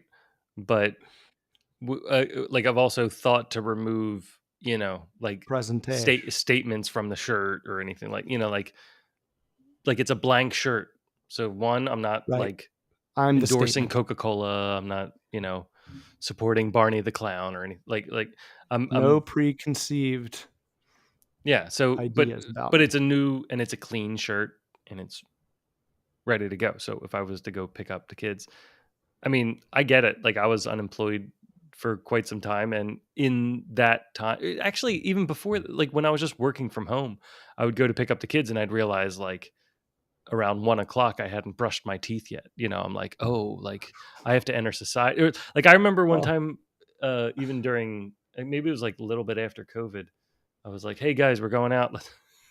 And they were like, do we have to put pants on? And I'm like, yeah, we have to put pants on, ah, like, and it was just so funny because it's like I'm like I had to set the rule for pants now because in their life most of the day like we're just walking around in like whatever we woke up in, so no. it's When like I pick up the girls, I put on like nice clothes, not yeah like dress clothes, but like newer clothes that I haven't been like sweating in all day, that are like clean. Like I take my appearance into consideration. yeah. I don't go in there and like try to mess with them like I want to sometimes, but I think that should trying to just like be it though. blow in like the wind. So yoga pants is like fine as long as it's like somewhat It's how you normal. do it. It's how you do it. It's how you present it. I think that's just the jeans and t-shirt version for girls at the moment. I don't think you have to wear a Right. sundress. That's sundress seems No. almost like overkill for pre-K pickup. Yeah, that seems like That would be another another problem. time. So I don't really get where this one's coming from, to be fair. Like I'm just not getting a read on it. Dude, just don't wear like don't wear like a baggy sweatshirt or t-shirt with yoga pants. Cause I mean, gosh, you're so close to like pajamas. Like have it all kind of coordinate if you can, but just look like you put yourself together and you didn't just. What about? But I don't think a daughter saying, I don't think she said you embarrass me. I think she said, I wish you dressed more pretty. Yeah. I think those are two different things. I think that's a good point. I think that's a really good point. That could be more like I read about princesses in my book, like, and I think you are the best thing ever, and I think you're pretty, and it's like, and sometimes you might not be put all together. Like sometimes when we go out for date night, the kids come down and they're like, "Why do you only dress up for this?" Right. Like, why do you only like I didn't even know you could look this good. Oh, dude, you know I know. I mean? When I come out in a suit, the girls are like, Jesus, Dad? They like, don't recognize me. I'm like, I know. I like to keep this hidden deep. It's even better coming from the Jewish girls. Jesus, Dad. Like, what? Yes. What are you wearing? Are you allowed to say How is that? this possible? You're not allowed to say that. I take offense. You're like, what? So funny. But yeah, it's like, I don't. Yeah. So, yeah, I guess it could work. Put yourself together. I mean, I can picture the way she described it in the first one. Like, she said she has super curly hair, and I can just see like, yeah, maybe you should have like, maybe just put a little more effort. I'm going to instead tell of just not one little secret. Changing. John, I'm going to let out a major secret from the perspective of men. We don't notice your hair at all. We don't notice your eyebrows. We don't notice like that you put your hair in a bun and your hair's not down. Like unless we're under the gun on the way out for a date and we were supposed to notice that you've done something to your hair. We don't know the difference between like a hair up in a bun and spent all day curling it and making it look nice. The only other women are going to notice that. The only thing I notice about Heather, because she has thick, long hair, that when she pulls it up in a bun, it's like I can see more of her face. There you go. Okay, I could see. And that's just, she just has a pretty face. So when you see more of it, it's like even more pretty. So, and that's it. It's not like yeah, you just get there you are, Peter. I'm just like, there's more light shining on your cheekbones. Yeah. Yeah, there you are, Peter. It is. There you are, Peter. I love that part. I want to ask one more question for this one to you. And I realize I'm asking it to, a grown man in a Winter Soldier outfit. Do you think there's like an age restriction on like the only other thing I would say is that maybe there's an age restriction on like what you're wearing. So if you're wearing something from like Forever 21 at 40, maybe that is like a problem. Like if you're not wearing appropriate yoga clothes that are made for your age group, I feel like that's sometimes a problem. Like if you're trying to hold on to like a teenage year type clothes that don't fit properly or don't, aren't like appropriate. Yeah, and it's funny because it's like there's still those brands out there that like aren't kids, but aren't like straight to old people or whatever. Right. Like, it's obviously you've kind of. I don't even know. Like I feel like the range is getting wider, right? Like the range is getting bigger. Like you can like stuff we wear right now, we could probably wear until we're 70 and still look good, Dude, like, yeah, I'm like, well, if it has a swoosh on it, like anybody can wear that, and then there's some other companies that like, gosh, there's some really good clothing companies out there. Yeah. And I mean, it's expensive, but like you really get your money's worth. And I just, I feel like it would be it would just be so weird for like a mom now to be wearing clothing labels and shit that we wore in like high school, Right. because that clothing was so crappy compared to Well, yeah, even the stuff fact now. that she was able to hold on to it for that long. Yeah, right. Like that it didn't like disintegrate. Yeah. But even just the fashion or like the style, that could be. I mean, that Like stuff she comes could back come walking around, in there, but like if right, you're walking to right, pick up your kid and you're wearing like a and you look like kind of like what college. South Park did with the midriff, like when they had the Ozempic special, and it's like like they were all like all the moms were using Ozempic, so they all had like their abs out. So then they were all wearing like midriffs to like pick up the kids at school, and Randy was like I. That show, man. Randy's daughter was going out in the very beginning. I missed it the first time around. I watched it again and I was like, in the very beginning, his daughter's going out, like Stan's older sister is going out and she's got her belly showing. And he was like, you're not going out, like you're gonna hang out with kids who do drugs, and then you're just gonna be like wearing your belly shirt out or something like that. And he shows up to school to embarrass her by wearing a belly shirt, like wearing like a crop top. And he's like, "Oh, here I am, Shelly. Like I'm here to pick you up." And and and the other moms come over and they're all wearing midriffs too. And they're like, "Hey, Randy, looking great. So do you have any? Are you holding?" And he's like, "What?" And she's like, "Are you holding like any Ozempic? Like, so we can all like, because it just helps take off those last few pounds." And then he gets mixed up with them and he starts taking Ozempic. And the Oh exact my thing that he said to her in God. the very beginning was like, you're going to start hanging out and start doing drugs. And now he's at drug parties He did where it. they're doing Ozempic to get their abs showing. It's like, so, Dude, that show, man, it's like they make the first joke and yeah. then they make the second joke, and then that's what the show is. It's Oh like my gosh. they Yeah. bypass the first joke that everyone makes about the story, Yeah. and they have like the evolved version. God, they are genius. There are some geniuses, real geniuses. Yeah, that's real geniuses. That are a little kooky and like take LSD at like the red carpet. They're nuts. So, yeah. I feel good. You feel good? I feel great. I feel like wonderful. This is like literally night and day. Oh my God, dude. I know. With such a clear mind, like to be able to talk about things. Yes. I feel like we had many tangents, but I feel like we also had tangents that could come back around. Whereas other times, I feel like we go on a tangent and it just kind of drifts into like a gray mass. But that's what's great about always having these topics, because like even if we do hit that wall, we can just fall right back onto whatever is up here. That's true. But we did hit everything, which an hour and a half into this, I was like, I guess we're just going to do catch-up show and we won't even do these topics.